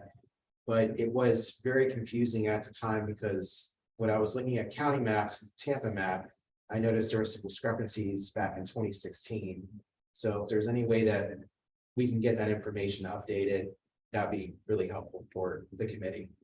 Yes, sir. And again, this has not been updated since 2014, minor updates, and 2005, a major update. So a lot of changes have taken place since then. Okie dokie. Kid, you've got a hand up? Yeah, I do. Hey, this question's for Wade. Wade, I'm a new member, and I've been assigned the Valrico area. You mentioned that you were going to be making a presentation down there to a group. Is that right? We are having the planning commission is doing a community plan for Valrico at the request of the county commission. And I will be attending as many of those meetings as I can and providing information on the survey and this project in general. Yes, sir. Is it possible that you can shoot me some information on when those committees are meeting? Johnny's got my contact info. Yes, sir. We will absolutely. Okay, thank you. There are no other questions or comments in the room or virtually. This is just a status report. I'm sorry, not just a status report. It is a status report. There's no action of any sort called for here. So we can move on. Wade, thank you so much. Thank you, Chair. Nice report. And that takes us to the draft FY 24-28 tip update. Johnny Wong. Johnny Wong, TPO staff. Can you all see my screen? That's a joke. So I'm here to give you a preliminary look at the updated tip for this coming year. My intention at the end of this presentation is to better prepare some of the newer members for what to expect. As the chair mentioned, it is quite of a heavy lift for new members and senior members alike. So I'm gonna split this presentation into 3 different sections. The first section is mostly educational, should look familiar to many of you. But this is the necessary information that I think you might need to better understand what the TIP is. So I like to contextualize it by comparing it to a longer range plan, the LRTP or Long Range Transportation Plan. LRTP is 25 years long. The version that we're working on right now will take a look at what the transportation needs are through the year 2050. Because it's a 25-year plan, it's by design left broad and visionary. Whereas the 5-year TIP, because it is projects that are programmed with funds and imminent to be delivered, there's a lot more specificity to the projects that you see in the TIP. So what information you will see in the 5-year plan is corridor, beginning and endpoints of a project, details of the project as in what its intended outcome will be, cost, phase of the project that's seeking funds. It's a lot more specific and accurate than the LRTP is. And again, that's by design. Before we get to adoption of the TIP, which happens mid-June every year, the TIP has to abide by a lot of rules and regulations at the federal and state level. Beginning at the top of the list, the TIP has to be consistent with the adopted LRTP. So projects that are in the TIP, especially those that widen roads or are seeking funds to program for mass transit, those have to be specifically called out in the adopted LRTP, which is currently 2045. The TIP also has to be developed in coordination with FDOT and HART. They work with us to generate cost estimates for projects as well as revenue estimates so that in the end, the budget is balanced. It has to include regionally significant projects. This is where the conversation about the SIS or strategic intermodal system comes into play. Anything that could have an impact on a regional scale has to be included in the TIP. So that would be projects on like big roads, SR 60, US 301, all the interstates, ports, airport, and the list kind of goes on. It has to include highway and transit projects that will be funded with federal dollars. So any project that is funded by a grant through the Federal Highway Administration or Federal Transit Administration has to be in the TIP. It has to be cost feasible. This isn't a wish list of projects. So when we're looking at priorities to fund with our dollars, the budget has to balance. They can't just be a long list of projects without any reasonable shot at getting funded in the future. It has to be developed in consultation with the public, hence why we present it to the advisory committees and why we make the TIP draft available for public review 30 days prior to the adoption date. And it has to be data driven. When we evaluate projects and rank them as priorities, it has to be based on some sort of defined methodology. I'm going to walk you through that in the next few slides. I like to think of the TIP as 3 lists. That's really what it is. At least those are the parts that the public tend to focus on. So beginning with the first list or table 1, those are projects that have already achieved a designation of priorities, meaning that we know that they'll have a positive impact on our community in some respect. To make it to table 1, a priority has to have funds programmed for construction. They could be programmed in the next fiscal year, 24, all the way out to 28. But if there's construction money set aside for it, it graduates to table 1, which takes us to table 2. So before construction funds are programmed, a project would be included in the TIP as a candidate for funding, a priority project. Table 2 is where committee members and the public tend to focus most of their efforts. So over the next month, when you're reviewing this document, I would suggest that you spend most of your time examining table 2, because these are projects that are submitted to us by the local governments, and the local governments believe that they'll have a positive impact. We then review those assumptions, and if they meet our criteria, when we do an analysis, if we believe that they're going to have a big impact, they land toward the top of our priority list, meaning that they're next in line to receive funds. And then the last table is 3. Those are all other projects that are funded in the next 5 years. That's the biggest table in the document. It includes all projects in the FDOT work program. What you'll find in there is a lot of resurfacing projects, sidewalk projects, could be maintenance like landscaping. Those things aren't really within the realm of TIP priorities, but they are kind of important for you to just understand what's going on with transportation dollars across this county. All right, so that was a mouthful, but projects in table 1, again, I already kind of explained this. They graduate from table 2, and when they have construction funds, they make it onto table 1. They're left on table 1 until construction is complete, because we want to keep them there to signal that they still have support from the community, and they do until the construction is totally done and we can move on. Table 2, these projects are proposed to us by local governments. Sometimes citizens, residents propose projects to local governments, which end up getting proposed to us. The project list is ranked beginning from 1 to, I think it goes down to the high 90s, maybe the hundreds. The number attached to projects on table 2 signifies what order they will fall in terms of getting funding. So the higher the number, the higher they fall on the list, the more likely it is that they will get funded. In table 3, like I mentioned, it's FDOT work program. We're not required to do this, but we also include projects that are listed in local governments, capital improvement programs, just to show planning consistency. We want to use this as an opportunity to show you what's going on across the entire community, not just projects that have to be in the TIP, but ones that you might be interested in your own neighborhood. All right, so taking a step back, for a project to make it on the table 2, it has to be submitted or proposed to us by a local government. That could be Hillsborough County, City of Tampa, Temple Terrace, Plant City, Hart, FIA, Airport, Port. They submit a proposal for our project to us. We take a look at what that project will include and assign it into a category.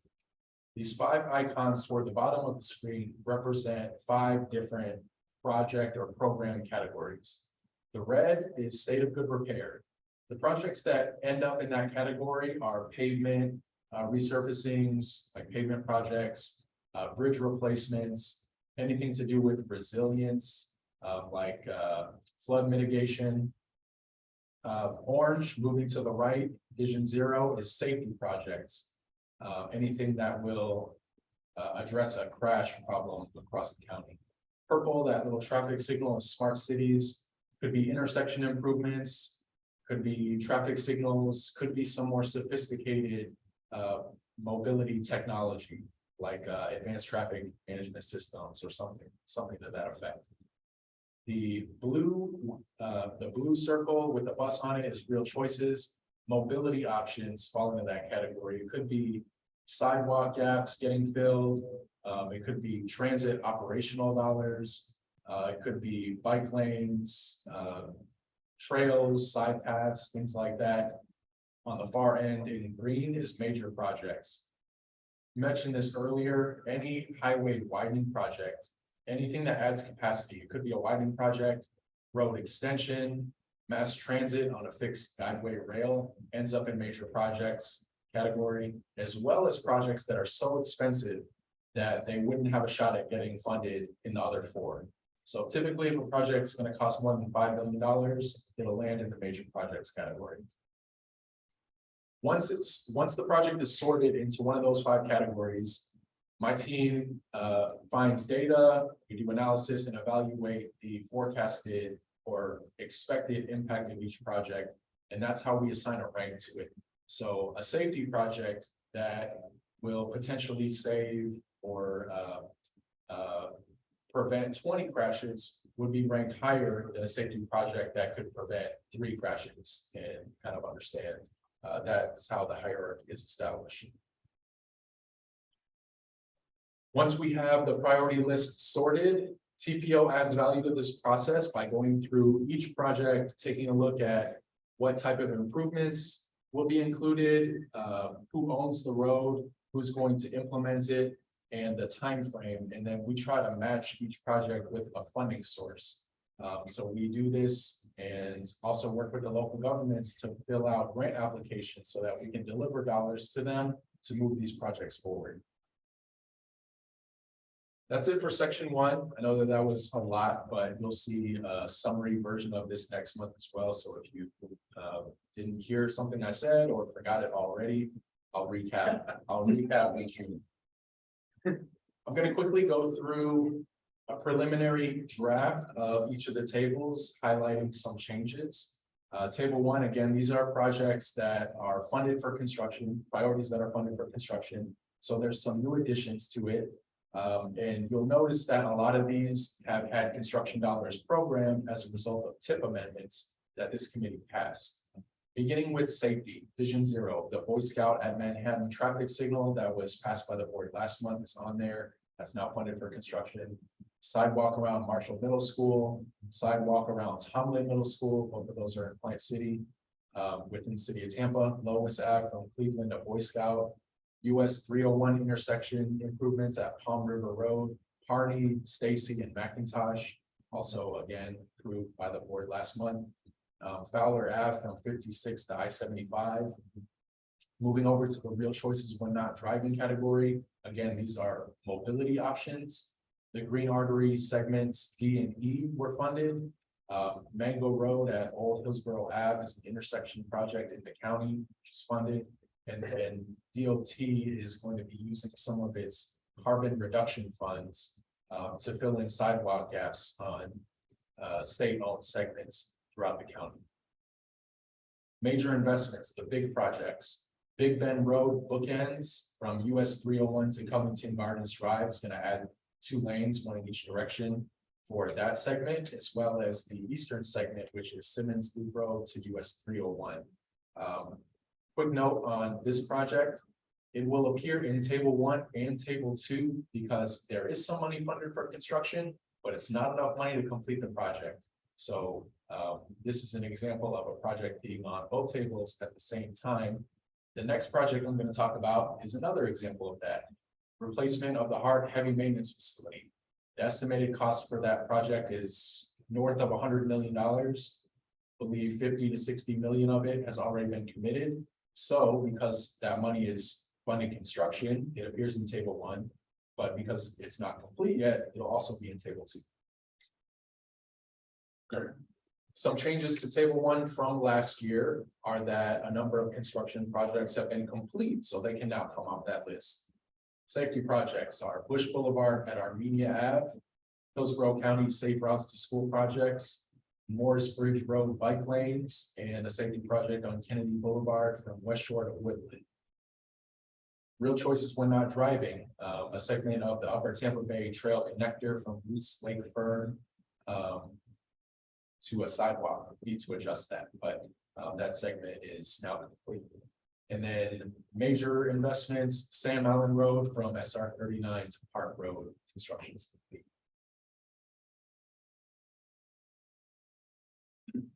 One other note, I'm going to skip back real quick. On table 2, projects can move off of this table if they're funded for construction. They can also be removed at the request of the local governments. Sometimes when they're submitted to us as priorities, they remain on that list for a really long time, and the priorities of those local governments are subject to change. So there's a couple projects that were removed because the roads either no longer connect to the intended destination, or maybe changing governance has deprioritized them.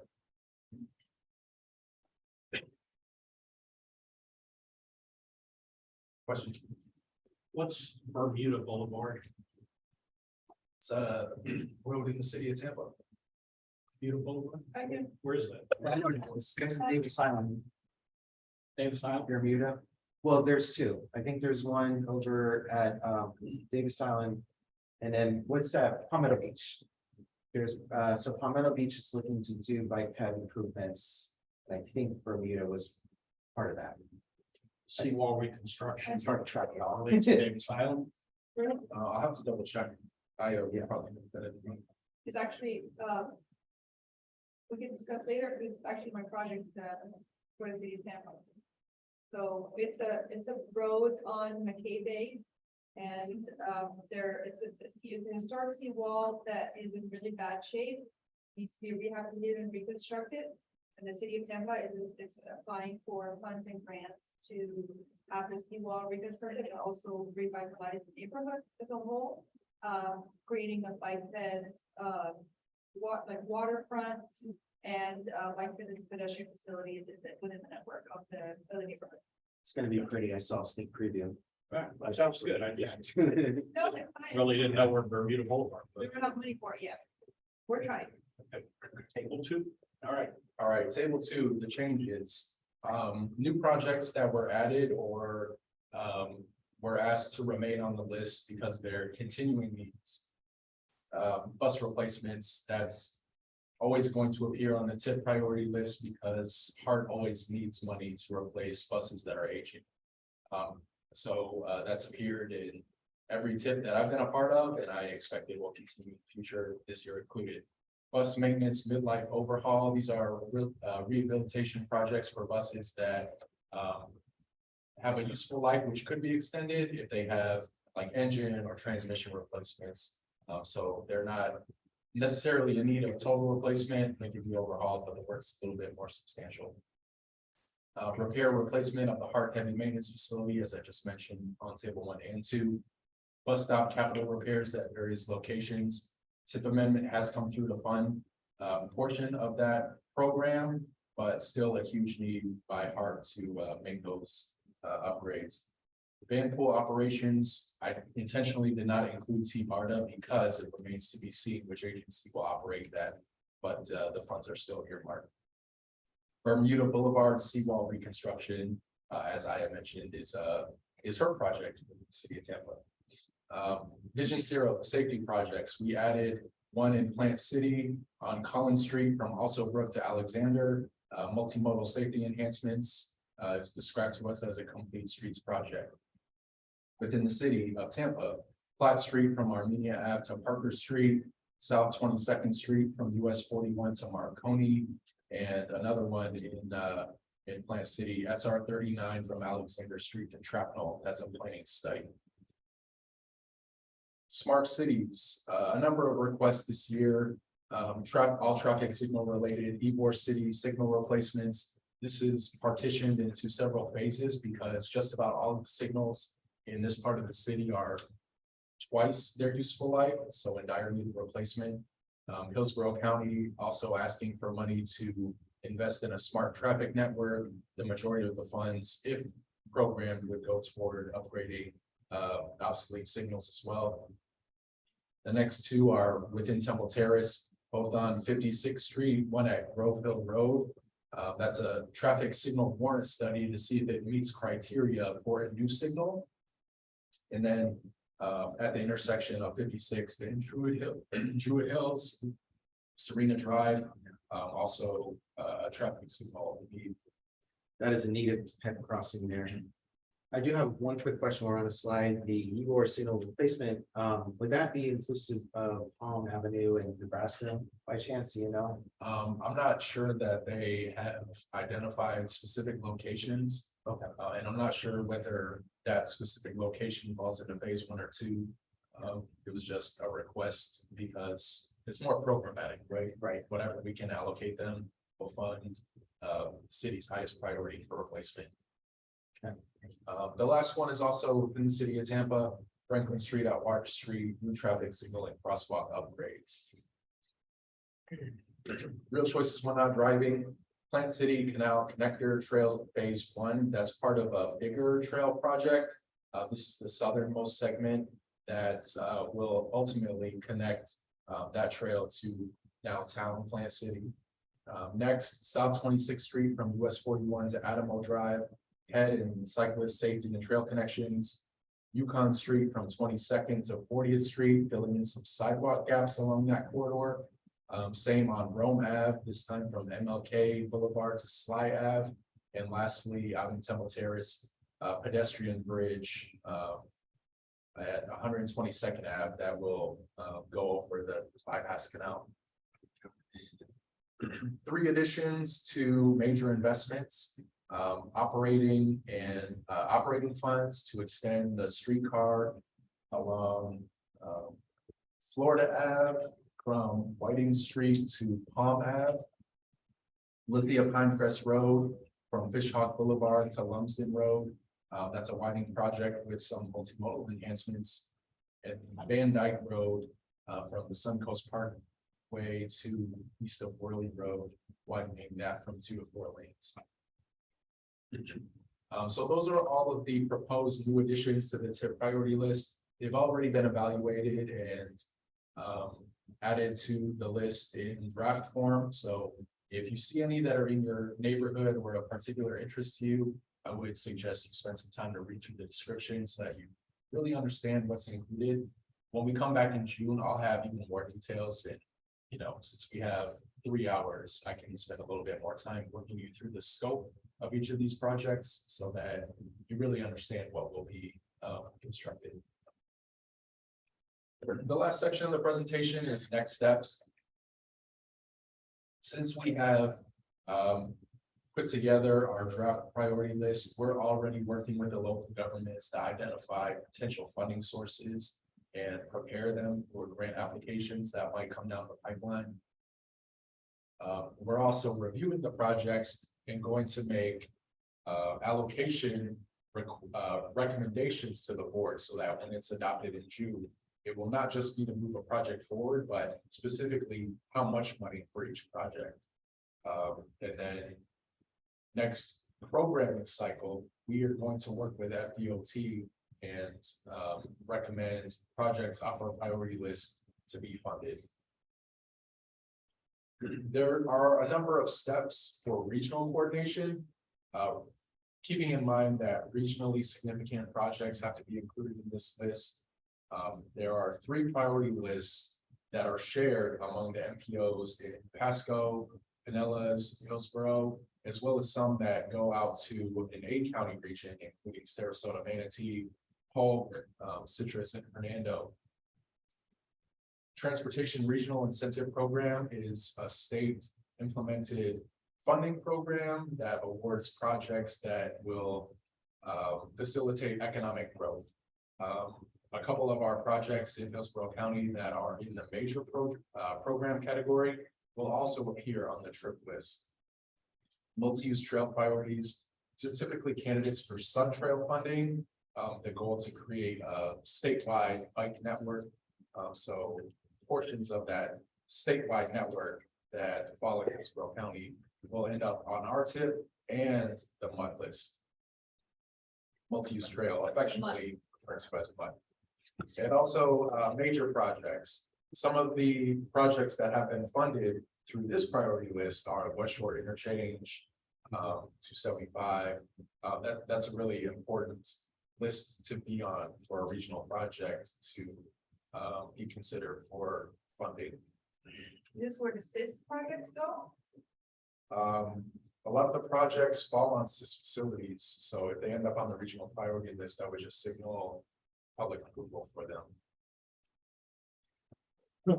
Some milestones have already crossed or are about to be crossed. We make this draft available on our website 30 days before the date of the public hearing, which is June 13th. So sometime within the next 10 days, it'll be posted to our website for public review. And if anyone has any comments, they can email them directly to me. May and June, we're going to present the draft TIP and priority list to all the advisory committees, beginning with this one, CAC. And based on feedback we get from those committees, we'll transmit it to the TPO board again at the public hearing.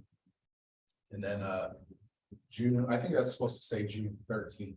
Yeah, it says 14th on the slide, but the public hearing will be in County Center, 601 East Kennedy Boulevard, beginning at 6 p.m.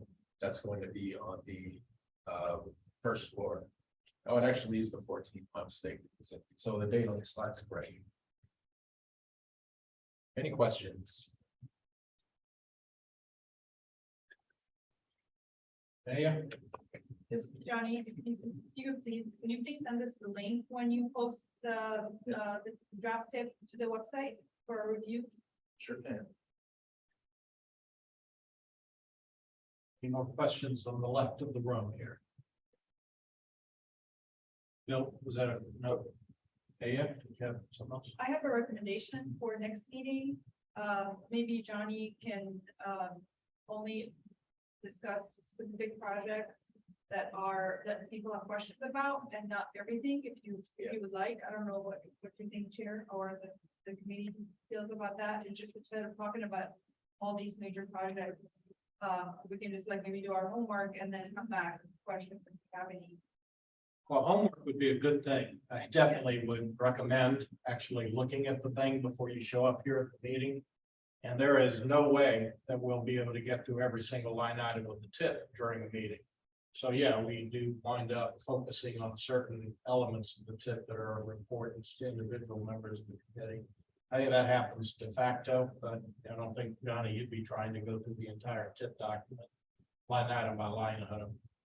No, definitely not. We only emphasize the new additions. If it's already on the tip, it has gone through the approval process. Very limited ability to change that. So yeah, we focus on the new additions. And I can skip section 1 entirely because that was just my guidance to the new members about how to understand what the tip is. Stephen, you had a question? Bill, did you have something? Chris? So a couple questions. So on the public, not public outreach, but I guess interface meeting, in person, but would you also still be doing like call-ins or logins or anything like that? Yeah, it'll be hybrid again, virtual attendance and public comments, done the same way over the past few years. Yeah. Okay, and then my other question is, I guess next, this might be a question to the chair as well. The next meeting that we would have about this, we could make recommendations to the board about what should stay or what should go. Right? Okay. All right, that answers my little bit. Thank you. Okay. I see hands up in the virtual space. Let me start with Sherry this time. Sherry? Hi, Sherry Southwell. More of a comment than questions. I believe my first meeting during a proposed project, some of the potential funding sources included another 1% sales tax increase, as well as increasing our millage rates. And I've got my taxpayer cap on right now. And what I could say about that is no on both counts. And what I would suggest before coming to the taxpayers for more money is first, seeking grants, which I know Johnny did allude to earlier, but also add to that auditing the county departments. Where is our money going? Are we squeezing every penny out of what we've got going on in county departments? Are we cutting the fat, so to speak? Another is just looking around, I see empty fire stations. I see empty county buildings that we, the taxpayers, are still paying for. And I wonder, what are we doing with them? Are we renting them out? Are we selling the real estate? What are we doing to bring in more money to the county?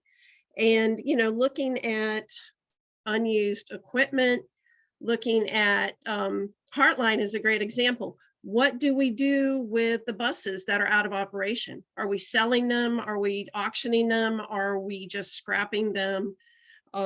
It's really just looking at other options, as well as, are we pursuing a lot of public-private partnerships that would defray those costs? So that was really all I had to say. Yeah, thanks for those comments, Sherry. some of those would probably be better addressed by the county administrator, but speaking to your first point about surtax being a viable funding source, I think that maybe what you're thinking of was the long-range transportation plan, which considered that as a possible financing mechanism for some of our major projects. The tip has to include reasonably viable funds. So we've never identified surtax or any sales tax funds at all to fund projects on the tip. Okay, and that could very well be it. It was my first meeting, so I was kind of overwhelmed and just trying to take it all in. But those things kind of stood out for me, just based on seeing what happened with the last 1% sales tax and the one prior to that. That was concerning to me just to see that it was even brought up as an option. Yeah, very understandable. I admit it's confusing and trying to. Still is. The tip is a challenge, but yeah, definitely. We'll try to boil it down next month to make it as simple as possible. No, Yeah, that's great. That feeling of being overwhelmed isn't gonna go away anytime soon. Jerry. Really? Welcome to our world. Christina, I see your hand up. Yes, thank you, Chair. Johnny, this question is for you. You touched on this slightly, but I'm not completely clear on it. By next month, when you have the new draft out, will all the TBARDA sponsor projects be assigned to another sponsor? It's kind of confusing right now, seeing that it's being sponsored by TBARDA on a lot of these projects. Yeah, I believe that the only project in the tip that TBARDA was intended to administer is the van pool operations. And so, no, that won't be removed, at least the line item won't be removed. But rather than assigning that money to TBARDA van pool operations, we're just calling it van pool operations because no, it probably won't get decided. Maybe not by the end of this calendar year, which agency is going to take control of that once TBARDA. Okay, that's all. Thank you. Okay, all right. Sherry, do you have another question? I see your hand up still. Nope, sorry, gotta take it down. Okay, any other virtual questions? Johnny, do you see any? I don't see any in the chat. Okay. I don't see any hands. Well, Dr. Wong, as usual, that was a good job. And I know it's for people that the lights keep going out on us here, so. See tax money. I know, right? We're saving tax money right now, Sherry. It isn't as romantic as it looks on TV. Forget what I was gonna say now. The romanticism overtook me. Let's move on to unfinished business real quick. We've already gone past the witching hour of 8 o'clock. I apologize for that.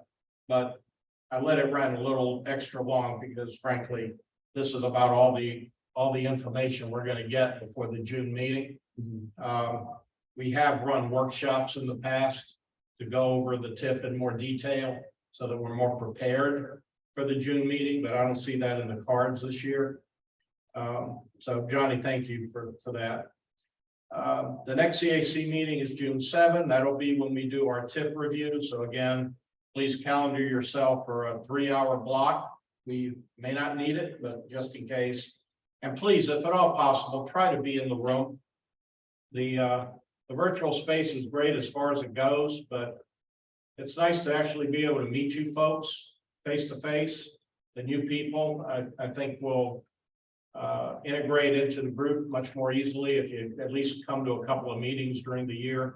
And that would be a good meeting to be here for. So leave that where it is. Obviously, if you're here and you're virtual, your vote is going to be taken and you'll be heard. As long as we got 7 people in the room, which is the other point, please make an effort to be here to support our 7-member quorum.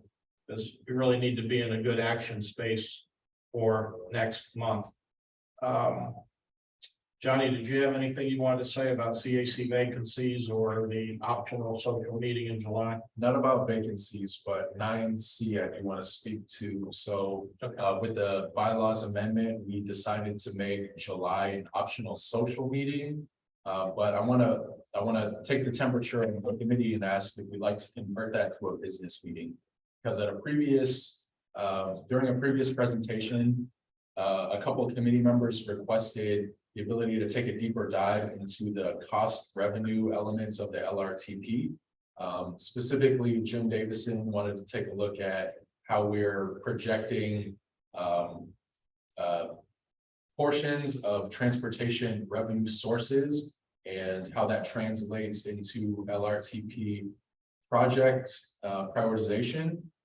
Our staff is willing to attend in July and give you all an opportunity to go into more depth on that. But it would require committee action so that it's not a social optional meeting, but rather a business meeting. And so it's currently scheduled for July 5th. If the committee would like, if there are no objections, I can send out a doodle poll asking whether the 5th, the 12th, or the 19th work, and then we can get together and do that workshop. So Fine by me, just do it. We can't take a committee action on this at this moment. Yeah. but Yeah, sure, send out. I'm seeing some heads nod. Anyone have any objections to sending out a doodle poll? Okay, Sherry's got her hand up again. You have a problem? nice to have Sherry? funding. No, actually, this had to do with the search for new CAC members. I shared the flyer on Nextdoor today as well as Facebook, and I did have someone respond. They were asking if they're not Hispanic or they don't have a household income less than 60,000, but they do live in one of the areas, can they still apply? yeah, definitely. I would encourage them to fill out the application online, and anytime there's a vacancy, I send out a packet of recent applications we received to the board members. It's really in their hands as to who they select to serve on this committee. So yeah, it would not be a waste of time at all for them to fill out that application. Okay, well then I will tell them just to move forward if they have an interest. Thank you. Thank you for doing that, by the way. Oh, you're welcome. I'm glad to. Need more people from out and around the county. Did you have anything else on July? Nope, that's it. Okay, does that bring us to the end? Member interest, future topics. We haven't hit this item much in the last couple of months. Anybody got anything you just want to toss out for the good of the order, or something you'd like to see on an agenda in the future? This is just relevant to what I think you guys are aiming at with the proclamation for people to show up, or reps.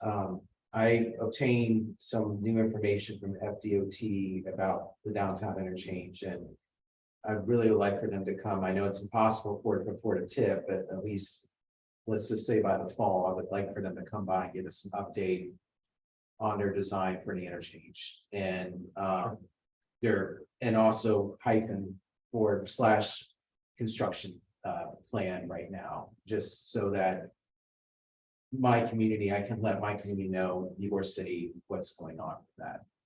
I'll reach out to them. Okay, Thanks. Anything else in the room? Anything online? Member interest? Sherry, your hand's up again. You have something for member interest? No, hand down. Okay. All right. Well, if there's Hey, nothing- Chair, this is Terrence. I just had something, if I may. I'm sorry, who is it? Terrence Trott. Oh, hey, Terrence. Sure. What's up? I had just seen some things on some accidents in construction zones with regarding cyclists. So I just wanted to know, or if anybody could tell me, or if we can have some kind of presentation or information sharing on what we do in the county with bike lanes in construction areas. So, if you've got 3 car lanes and you get rid of one, you still have 2 car lanes, but if you only have 1 bike lane, what are cyclists to do? Yeah, Terrence, I can follow up with some of our local governments and ask if they can come speak to that. I'll chat with you offline to get a little bit more direction about specifically which locations you're interested in, but yeah, I can follow up. Okay. Well, we're 15 minutes early. or late, I should say. I do appreciate you all sticking around to the bitter end. Look forward to working with you through the tip next month. And I guess that's it, folks. We're adjourned. Good night. Have fun in Mexico.